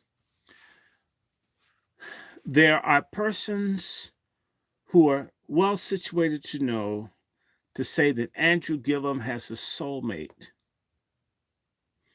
in Sharpton. And this is supposedly well known. Now, what is the fact is that Sharpton alleges that he caught his wife in bed with another woman. That is a fact that was in the New Amsterdam. So we know at least one person in the marriage that he had swung both ways. I'm thinking there's no way you don't know that your woman swings both ways. Not when you're a preacher, not when you're from New York. You know. Now, the question is, she has lots of dirt on him. And she never said anything, but she got paid off good. But brother, look at Sharpton, and he's built up as the only person that can speak about anything for Black people. You end up being sent to him. And before him, it was Jesse Jackson, right? All right. Let me just say this. And I'm going to start saying it more, and I don't mind if it's upsetting to people. What is fact is that the AME Bishop of Mother Metropolitan Church in Washington, D.C., AME, used cocaine. That's number one. Number two, it is widely reported, although he's deceased and can't speak for himself, that he swung both ways. Widely reported. What is definitive is number three. He was a person that had Jesse come to D.C. That's number one. Number two, Reverend Clay Evans, or as some people say, Reverend Gay Evans, in Chicago, was Jesse Jackson's patron saint. I will say my late movement uncle named Mr. Philip Smith reported to me a story from the early 1970s. He was on a plane first class, and he was speaking to another person on the plane who was white, who was a government official, and they began to talk, and he asked the person, "What you do?" And he says, "You don't want to know." He says, "Well, I just told you what I do. I want to know what you do." So he gives the guy, out of his briefcase, pictures of an unsaid Black Democratic Party leader and pastor or preacher. and had pictures of this man having intercourse with men or at least a man. Certain Chicago people would allege that there was something going on between a very wealthy black businessman and a black Democratic religious political figure. The same religious black political figure used to hang out for days at a time unsupervised at the Playboy Mansion. I guess they were doing what? Playing Scrabble with the Bible? They was doing They were doing charitable Bible work. Scrabble.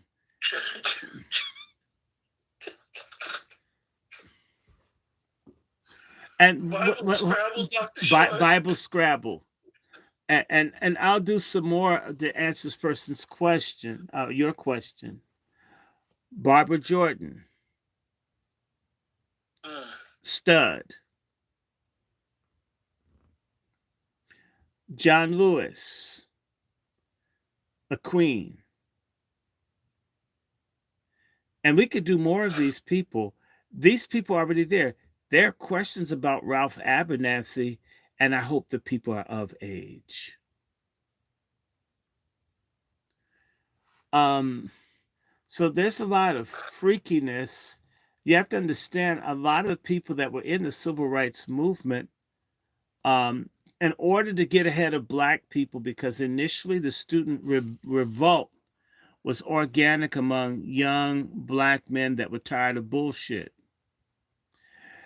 When it got big, the Greek letter black folks, in order to be ahead, the Boule people, in order to be ahead of popular discontent so they could control it, they jumped into the movement and hijacked it.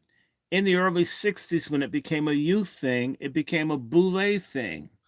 People who wanted to be relevant and in charge of subsequent generations of blacks saw their opportunity. It was happening mostly on the school campuses. They had their numbers, and they hijacked the civil rights movement way before this LGBTQ thing in. But many of these Greek letter organizations have a very strong gay tradition, whether it is announced or otherwise. I think earlier this year we talked about the fight for the Alpha Phi Alpha gays to have transsexuals and so forth, and the Divine Nine. So let's just do this. We can just strike the AKAs by telling everyone the founder of the AKAs was a lesbian who liked light-skinned and dark-skinned women that lived here in the city, not too far. I used to walk by near where they live all the time. So, yeah, Lucy Diggs, and I have relatives that are named Diggs. I hope the stud's not my cousin. I have enough stud cousins. I don't need another one. I have relatives named Diggs. It's so scary. Anyway, all right. I'm okay. All right. Now, look. So the AKA is a stud. If you start looking, a lot of the deltas, I'm telling you, a lot of the deltas, not all, but I mean, we could play what's that thing? The Village People, Macho Man. That could be their theme song. Okay. There are a lot of, and the same thing for the male fraternities. Remember, Dr. King is Alpha Phi Alpha. John Lewis is Sigma. C.T. Vivian, I think, is Sigma. I think he's Sigma. A lot of these people you see, they're all Greek. See, the people like you and me that didn't pledge, we got picked off and knocked out of the way, and the only ones that made it, that got the love, were Masonic or Greek. And some of these secret society groups demand homosexual activity for you to get in. They won't let you in. I've been in situations at a HBCU, right? And as well, I'll just tell you, it was in Howard University's chapel choir, and they didn't want anyone straight in the choir. They would just attack and scream at us. Why are you in our choir? they These are the black dudes. They want everything gay. There was no space. Even if you didn't bother them, it just wasn't enough. They would just act like you weren't there. You don't suck dick. You don't belong here, right? And yes, they can make you feel uncomfortable even if they're not straight shooters. It's called prison and other places where they have the numbers. They got strong. Your ass gets overrun. It's sort of like Mexicans. They move in, they're nice until they get a sizable number, then they just take shit over. White people do the same thing when they gentrify, especially if they're gay. Oh, but the stop sign should look like a penis and it should point one way, right? And everything starts changing and shit. Yeah, all the signs need to look like penises. You're right. I do. Then everything, you have bike trails, cum trails.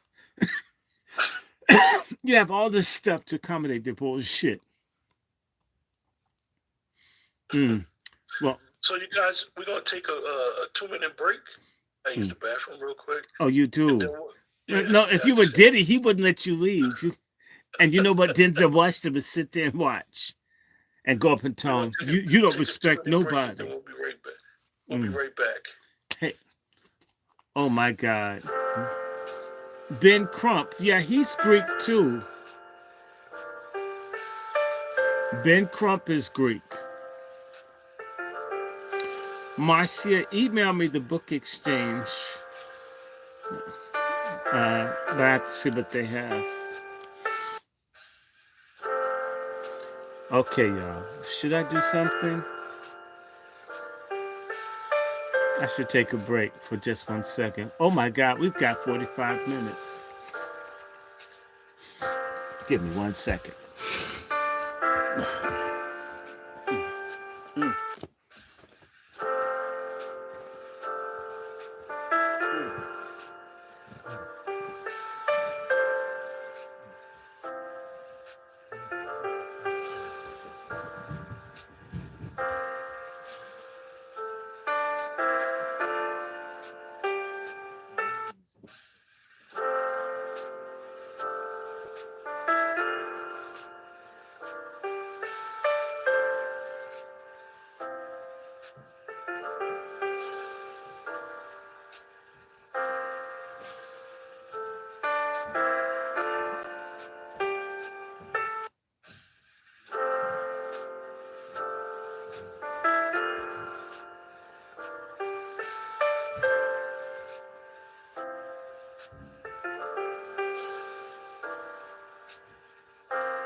Okay. Whew, man.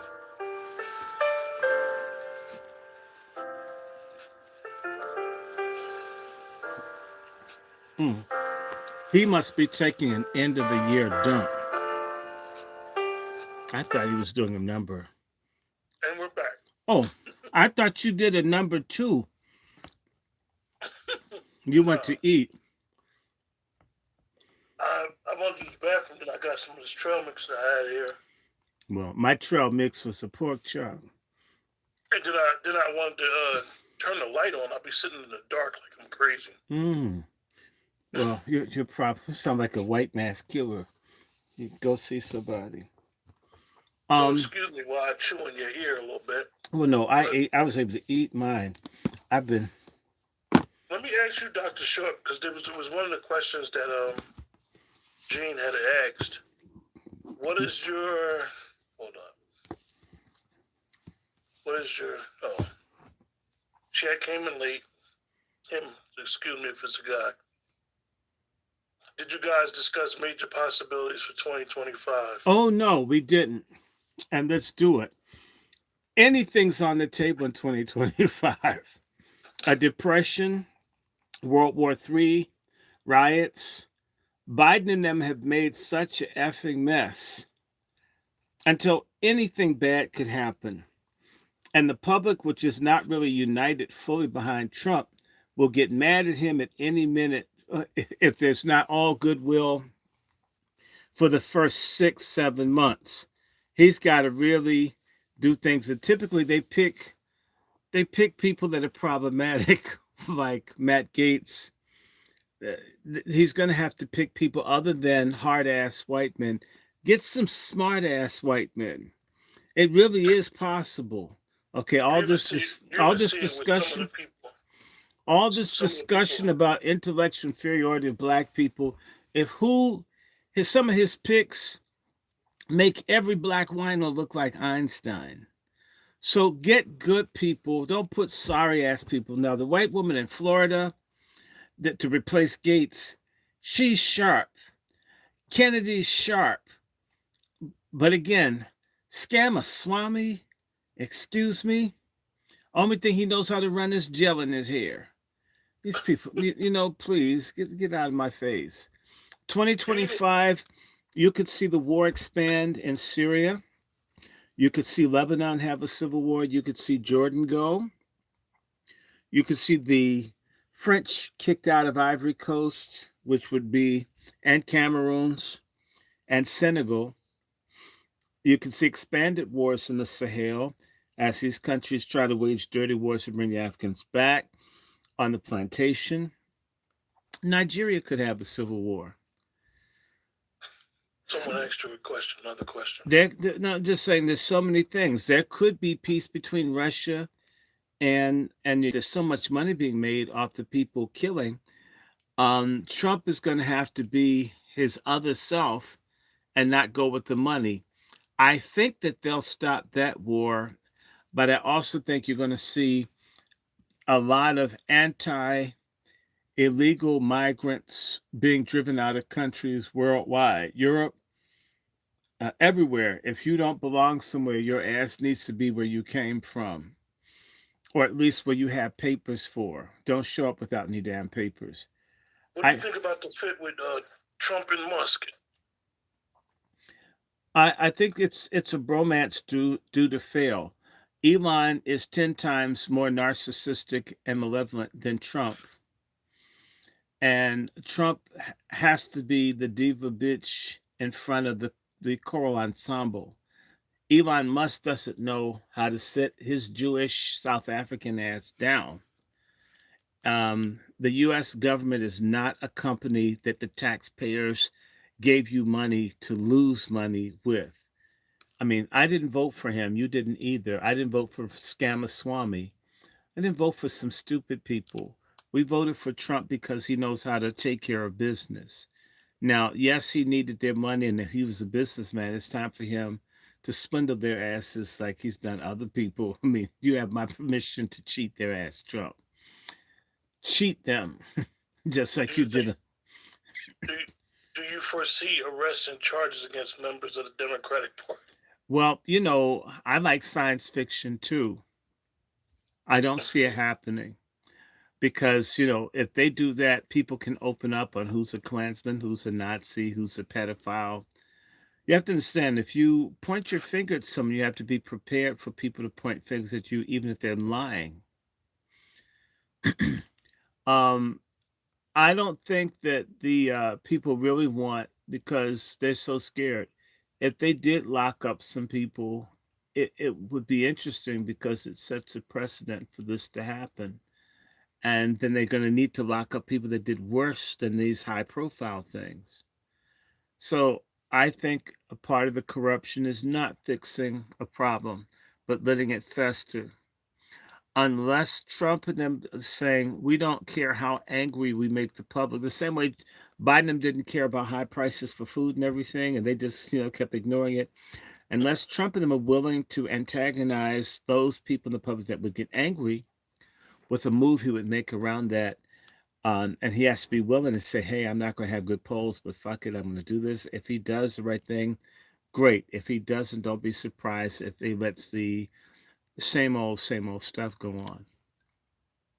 What about Israel? You think Gaza's going to come to a cease? When they get through killing as many people as they want to kill, but the question is, I don't know if they can do that.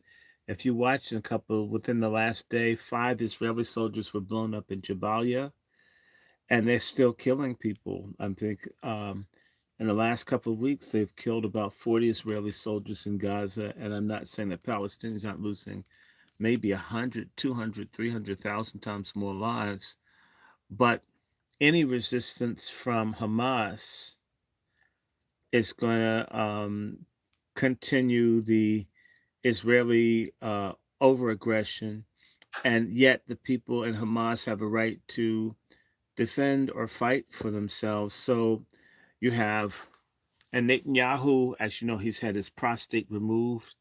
So, well, imagine a dick without a dick, or without a, with the full corporate. Anyway, um, Netanyahu, he's got to keep things going to avoid going to trial. So as long as this war goes on, he's got a degree of safety. If you get any kind of peace, I mean, Israel could have a, how can I best say it? It's almost like a white on white fight, like what's happening in MAGA. Black people have nothing to do with the fighting going on over eat my butt and Stamaswamy. I say eat my butt instead of Elon Musk. Um, and that's his attitude. Um, the well, I'm just How could Dr. Short? I know this might be a little too broad. How could we as Black Americans position ourselves in a position of more leverage going forward? Like we know that elected officials, black or not, voicing anything for us. So, what could we do to really make ourselves in a position of leverage? actually it's easy. It won't happen, but it's easy. It's so easy. It's disgusting. It used to be practiced on the micro level. It's not practiced at all these days. If black people respected each other and followed the second commandment, love neighbor as self, treat other as self, that'd be more than enough leverage.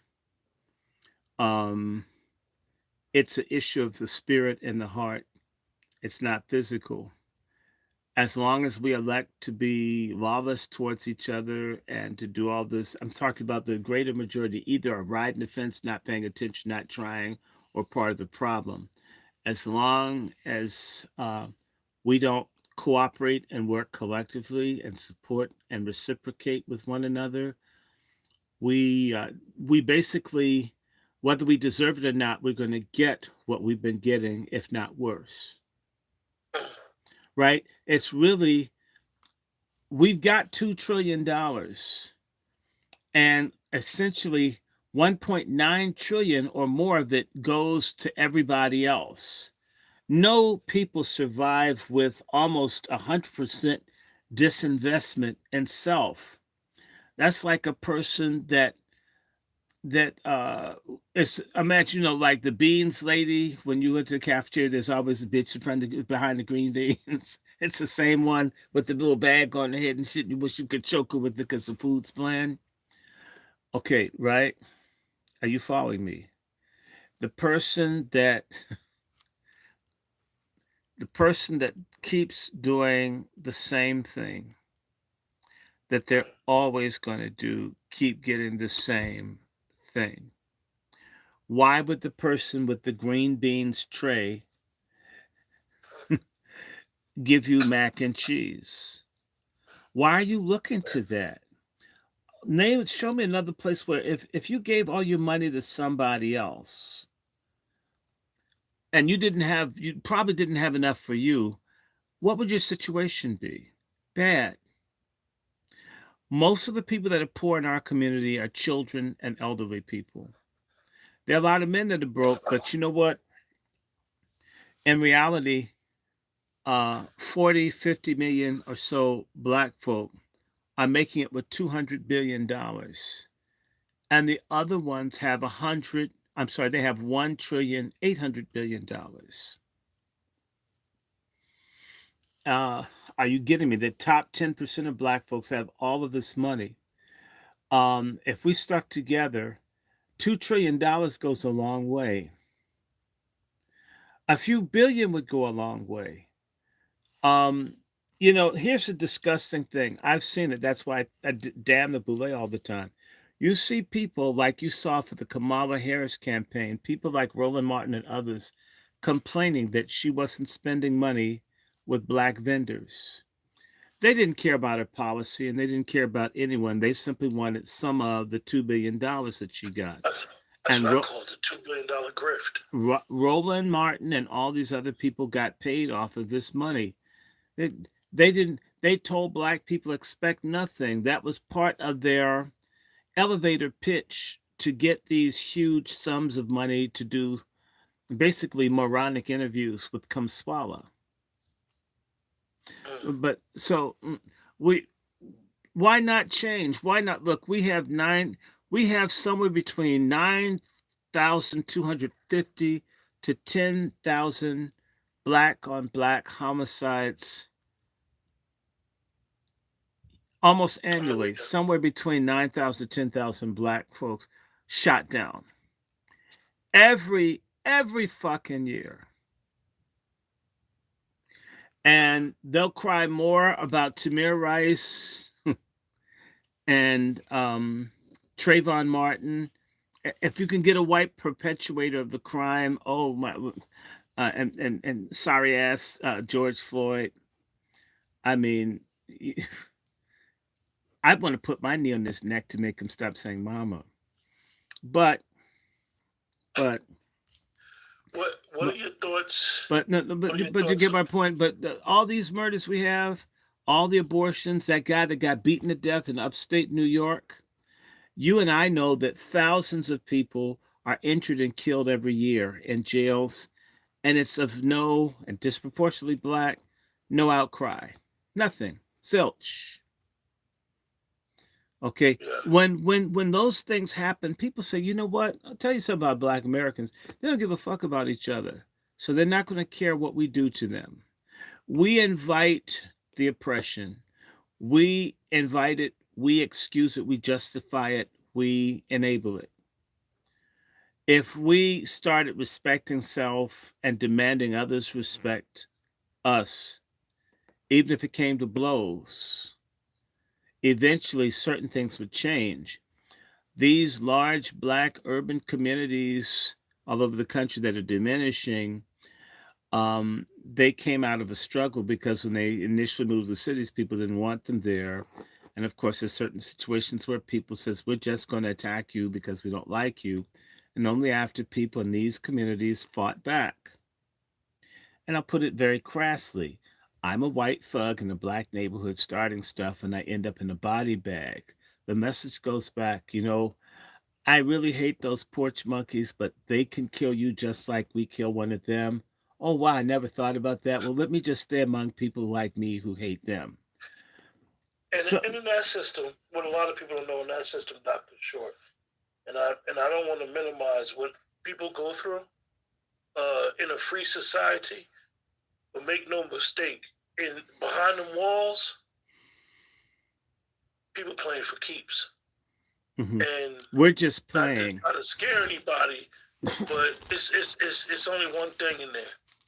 It's either eat or be eaten. So if you think you're dealing with, hey, like pause for a second. White supremacy. But no, I never said anything about white supremacy. No, I'm saying if somebody thinks that they're dealing with the little stuff that we see behind them walls, is the stuff with Robert Brooks is light. I'll be honest with you, and I'm not trying to minimize his death, but that's standard. Yeah, because thousands of people die like that. Yeah. What was that expression you said with Kamala Harris? Oh, the $2 billion grift? No, the second thing, the thing you just said about tasting something. It says it was something that you said. You just said something about taste or. Oh yes, eat or be eaten. Oh, eat or be eaten. I believe that's going to be Kamala Harris's next campaign motto. And that's all. Happy New Year from Seattle to you too. That's what I was thinking. You know what? You know what's happening why I can't remember the things? It's beginning to happen. I think the CBD is kicking in. I'm having like a mile. Oh my God! Remember Kamala did. Gummies, look, you don't ran on our break. You don't ran upstairs and started eating. Well, I don't think there is. No, I do think because I'm forgetting everything. Oh, I'm so glad I don't smoke anything. Ebony asked a question in reference to beautiful 14th Amendment. What are your thoughts on Trump's attempt to uphold the 14th Amendment for freedom and fight against immigrants? Not immigrants, fight against illegals.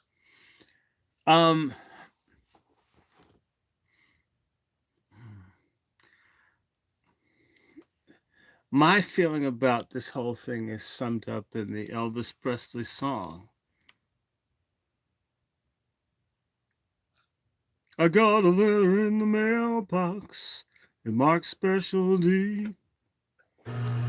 Right early next morning, it came right back to me. She wrote upon it, return the sender, address unknown, no such person, no such soul. Return the sender. Get the fuck out of the country. You don't belong here. You didn't go through a process. We don't know what kind of diseases. You probably got an STD to make all our dicks fall off. You don't belong here. Go back. Have a revolution in your country against the people that screwed you. Don't come to America and take from the little broke-ass American people. And how dare you not even really be Spanish and come to America and call yourself Spanish. And you identify with Europeans, and yet the European Spanish where you come from screw you, especially in Mexico. They're about 7% of the population and they own everything. And you come to America hating on black folks in the schools. No, go the fuck back where you came from. And I mean that. And am I saying anyone here lawfully? No. But if you just show up, no, that nobody does it like that. You can't just go anywhere. You can't just go from Guatemala into Mexico. You know what? You know why? Like you said, a lot of people, the borders opened in 1965, and this is what keeps happening. You've got a psychotic group of people like this guy I was talking about, Ludwig, the one that's the eugenicist, the statistician. All these people saying, oh, if we could just get the blacks to die off. Fine. They want to destroy a population indigenous here so badly, they'll let 50, 60 million people come into the country. This stuff is catching up with you. Messing over, not treating people right comes with a consequence. However, They brought these people up there, says, oh, we're going to replace these people and bring you in. Like the former president of Mexico was saying that uh, Bush should let Mexicans come over and replace American blacks because they're lazy. This kind of conduct and behavior, I'm sick of. And in reality, if you come into a place that you don't have to follow the rules, they play for keeps, as you say. It's a takeover. And so it's not too long. The same way as those groups expand, so does the fentanyl trade. You and I both know the people who are the wholesalers of the dope that's sold in Dauphin County, Lancaster County, right? Right? It's all controlled by Latino thugs. And that will intensify. And the only way to save, and I'm gonna say this, if white America is so busy trying to kill black America because you can, that you won't save yourself from a fuck the niggas project that went south, it's you guys' asses. In fact, you guys pay more for fentanyl than we do. So who do you think is gonna OD first? What is? Hold on. What's your thoughts, Dr. Short's opinion on Trump's statement in regards to Canada becoming the 51st state, along with securing Greenland? Well, you know what? There are more people in jail in New York State than there are in Greenland.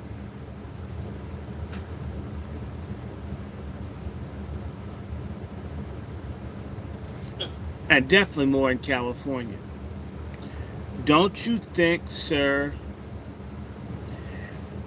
if what's on Greenland, and do you think the Chinese or other people will sit down and talk to those people if they want to take it? And if there are resources and other stuff there, do you think they're going to let someone else? Come on, we're talking about white corporate America. Uh, Nothing matters but profits and shareholders. If they know something about Greenland, you think they're not going to take it? Do you? Okay. Who's going to stop them? The Eskimos, the seals, I'm waiting. I say so. maybe killer whales? They can't do it. So let's just come back. So Greenland, it's a wrap. They have U.S. bases there. They could just take that shit. Like the Argentinians went into the Falklands. Now, this one, Canada. I think 80% of the Canadian population lives within 100 miles of the U.S. border. Canada is largely unpopulated. Most of its people are concentrated in big cities: Calgary, Regina, Toronto, Montreal, Quebec City, Vancouver, Winnipeg, right? Edmonton, right? Halifax. So most Canadians live not too far from the American border. Um, if Canada was an autonomous 51st state, wow, it would really mess with people's calculus of how this republic is put together. Um, I mean, I think that there could be like a union, but for the Canadians to lose their sovereignty, although it's a big country with very few people in it, um, it might work. It might work if Canada's autonomous and they get to run stuff the way they want to, like a state runs things the way that they want to. I just don't know how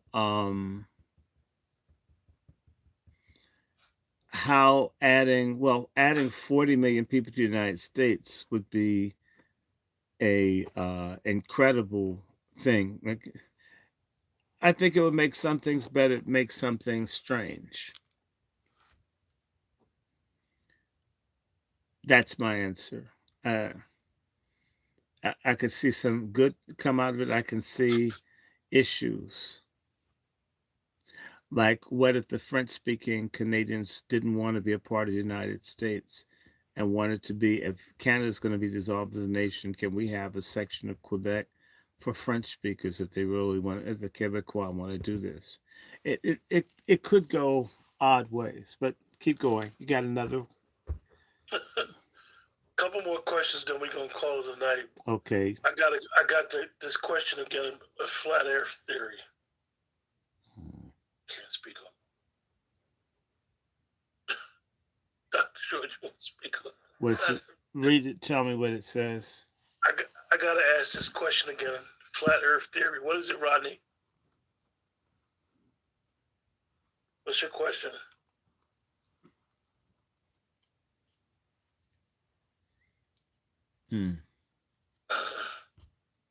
Go ask. Remember, you guys like, share, subscribe.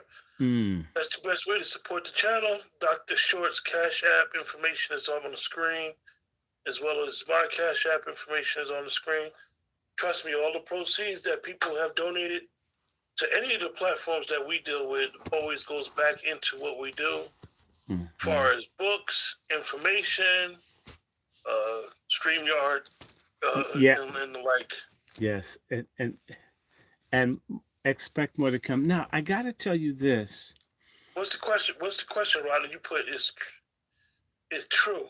Oh, that's Rodney Mizell. Oh, yeah. Flat Earth. Yeah. Okay. He said the question is flat Earth. Okay. I don't really. That's like talking about the sky being blue. Sometimes people do that. If it is or isn't flat, the thing is I'm not Christopher Columbus, so I'm not worried about it. That's my response to that.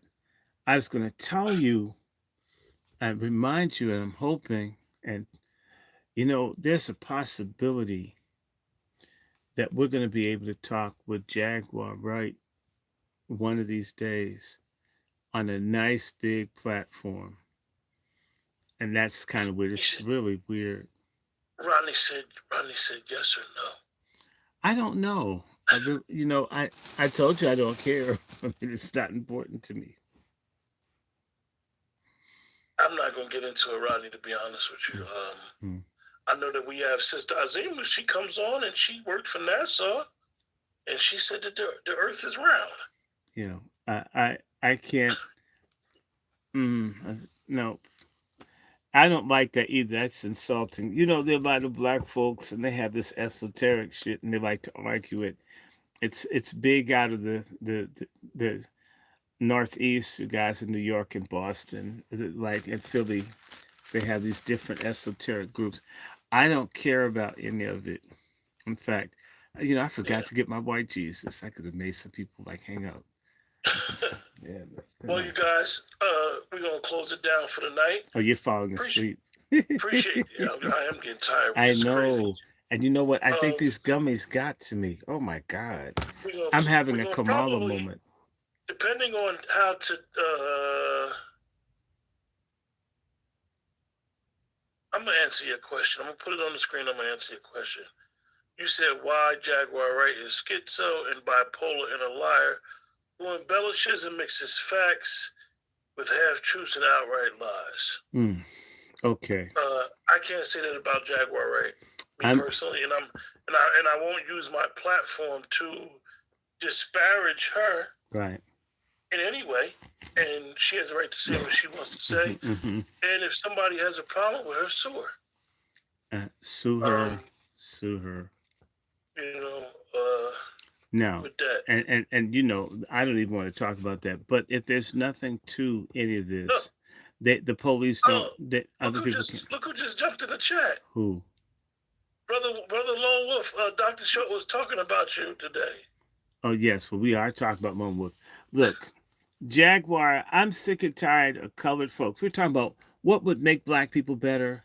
To deal with the fact that we've got malevolent, wicked, degenerate, nasty, foul people amongst us who often get in higher positions because they're cutthroat and they'll cut deals with people they tell you not to talk to, frankly. And I'll say this straight up, and I don't care who doesn't like it.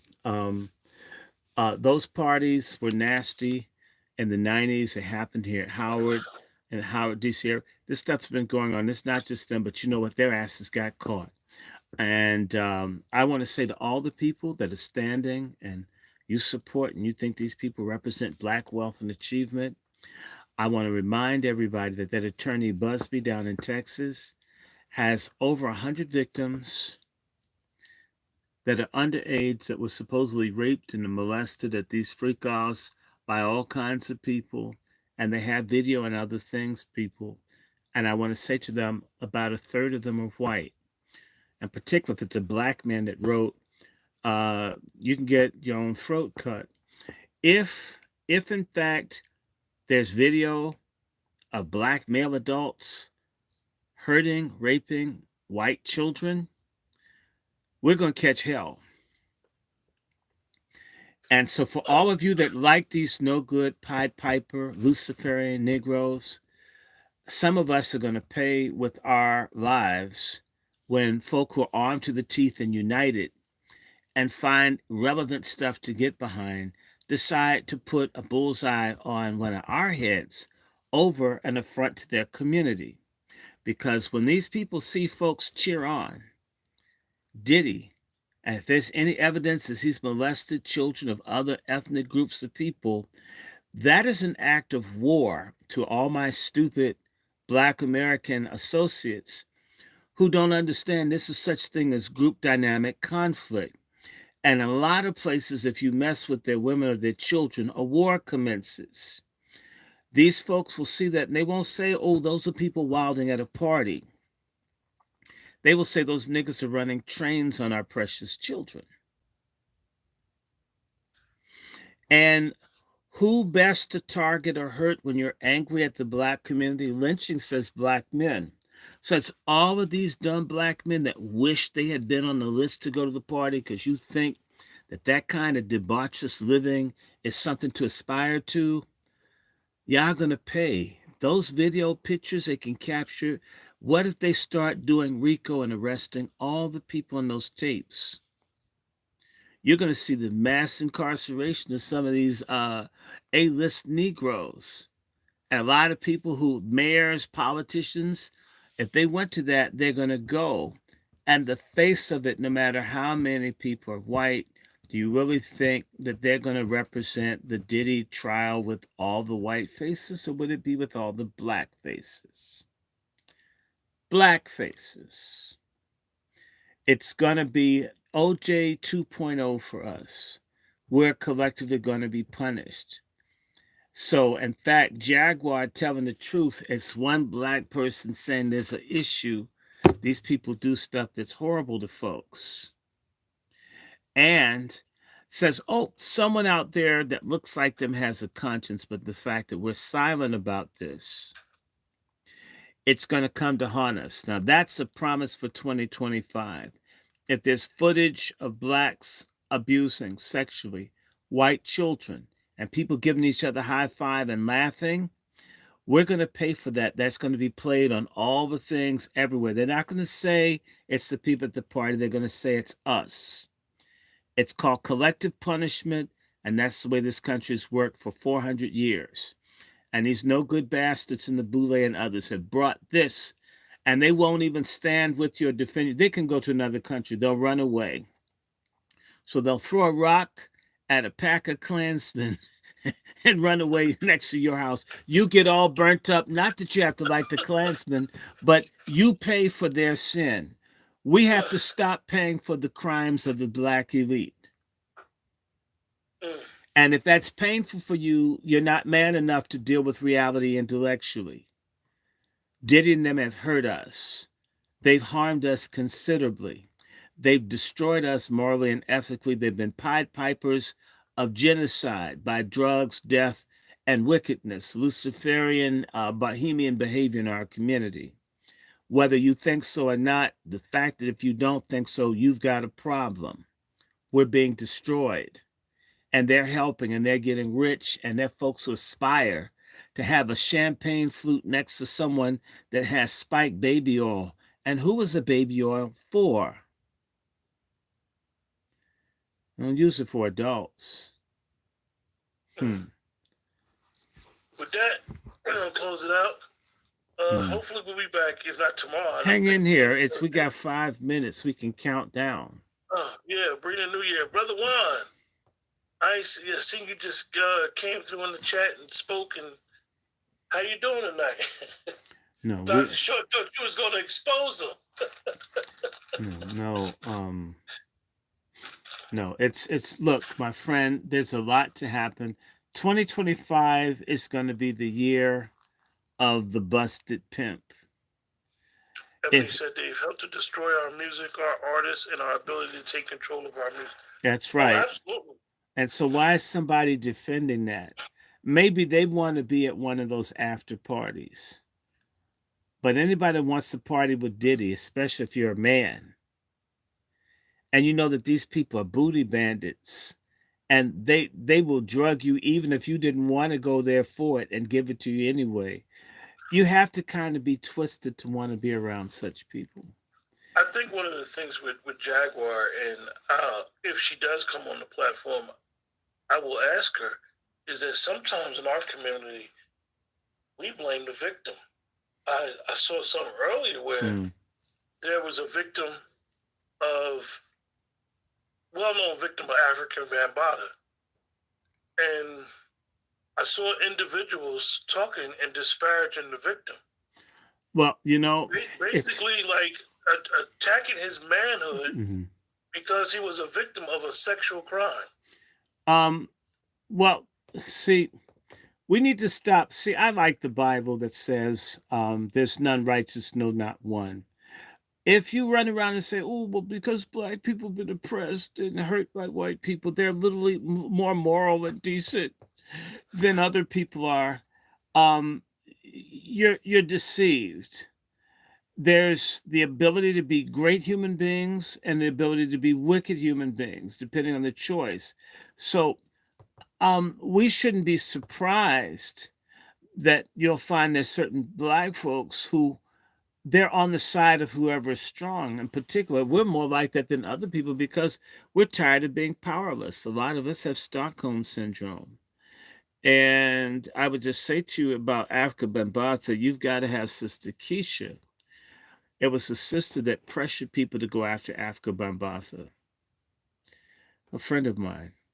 But most people were willing to look at it's the same way people, there's all kinds of awful things that happen in our community, and we never deal with it. And we just leave all sleeping dogs lying. Just don't disturb, don't stand up, don't speak up, don't do this, don't get involved. I mean, basically, be a goddamn turtle with 2 legs.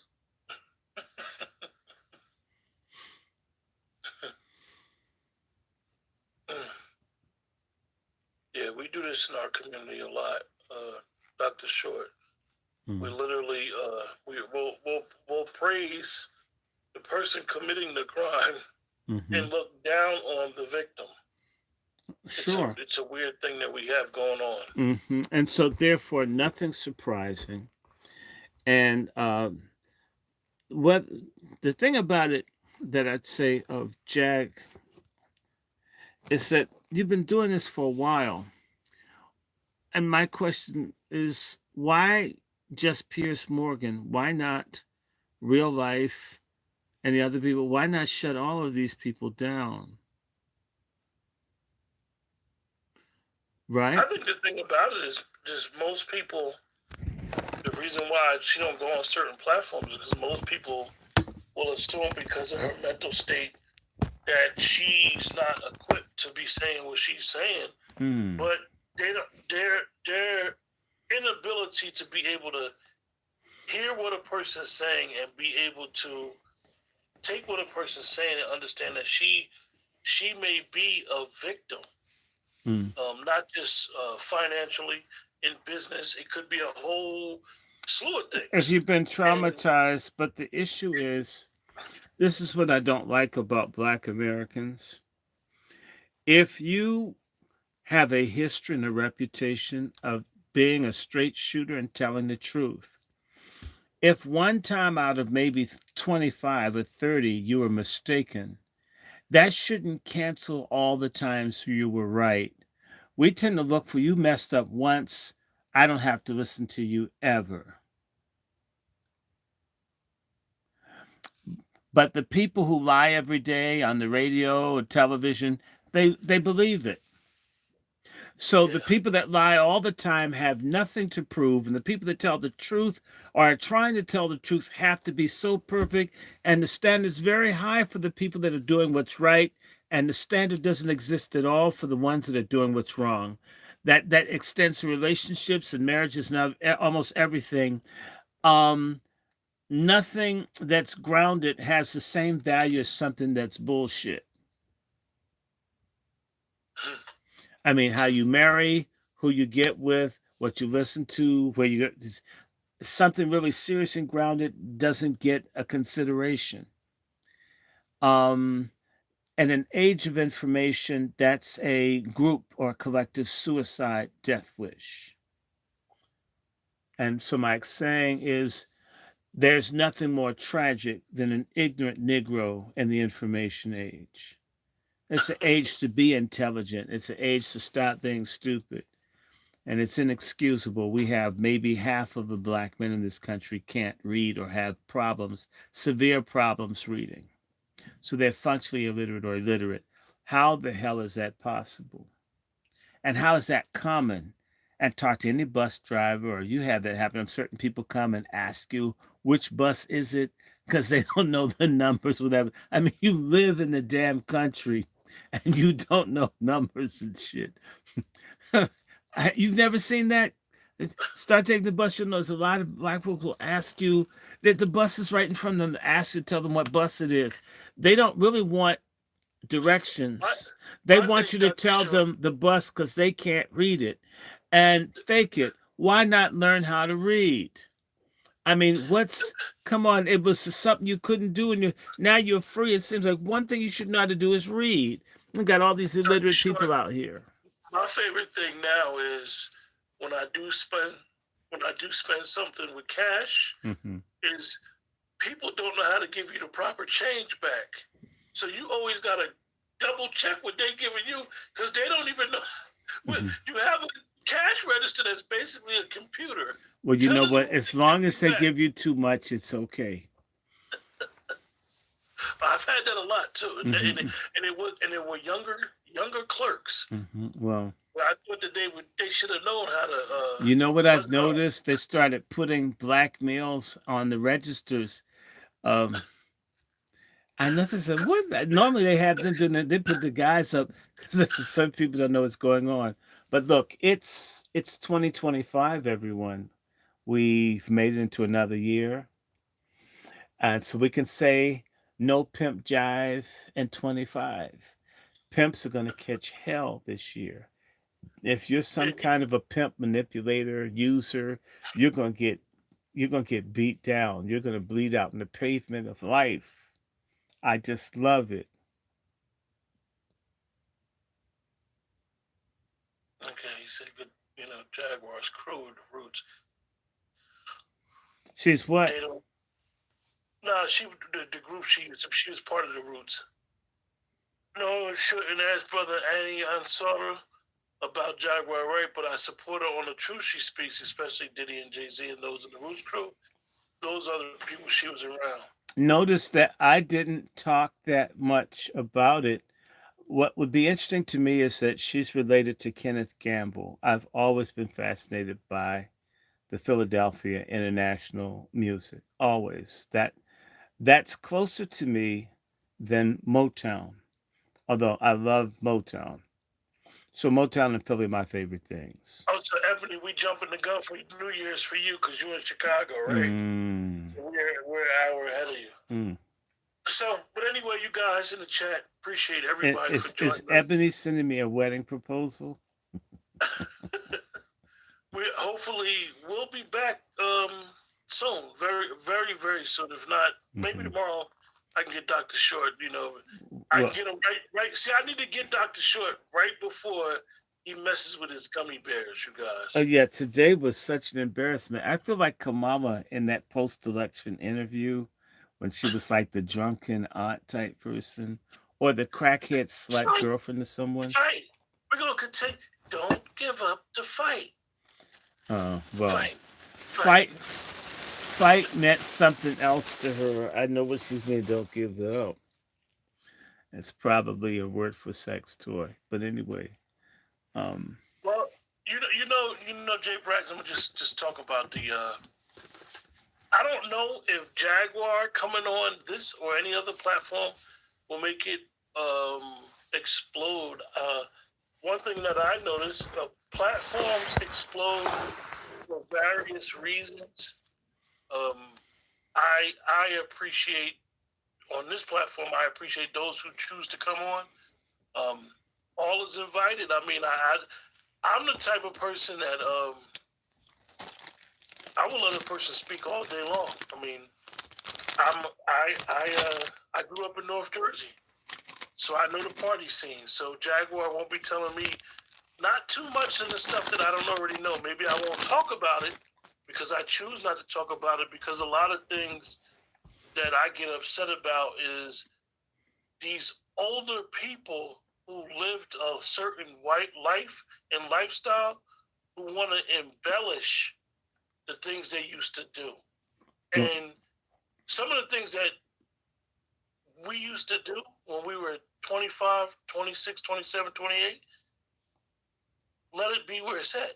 It's not just your truth to tell because you're not just talking about what you did. You're talking about what somebody else did.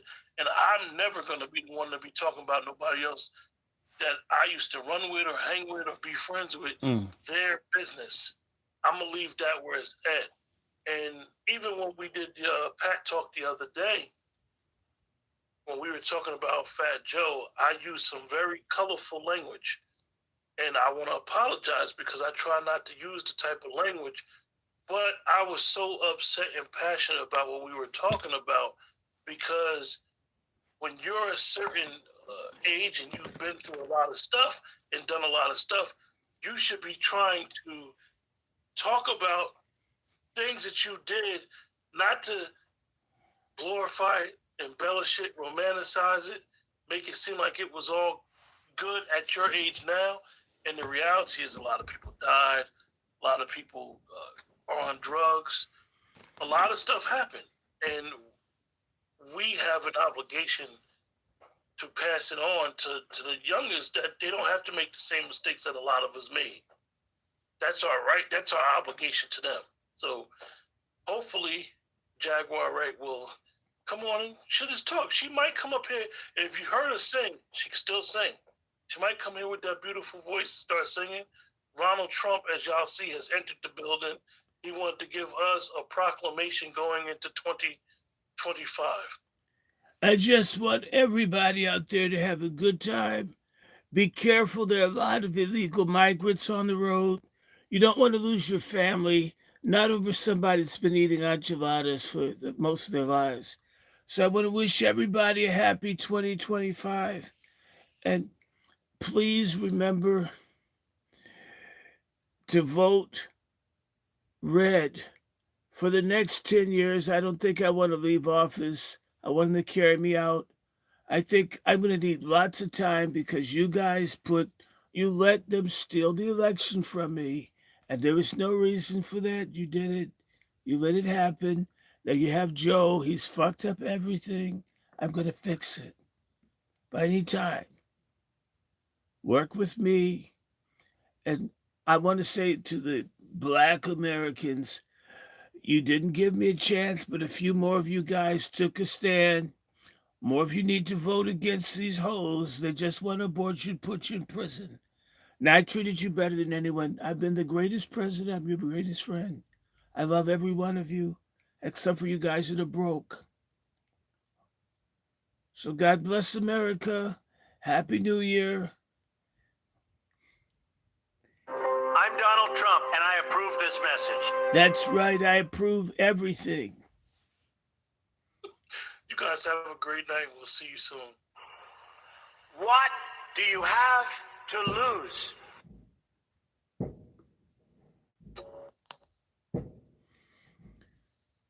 Oh my God. The Latins are blowing up the neighborhood. Okay, guys. I'm having issues still with my StreamYard. And so I've got to figure this out, and because I even have external modem, but we will keep this moving. Expect more. I'm not going to let this discourage me. Look to see us, in particular, Salt. And I do have these books, wonderful books. I just have to take some time with y'all. Okay, guys, next time I may even just break down and play my Audible on one of these channels. That way you can hear it and it's cool. All right, you guys, much love to you. Let's be in touch. And I now know my gummy limit. Um, Take care and good night. God bless. Happy 2025. Bye bye.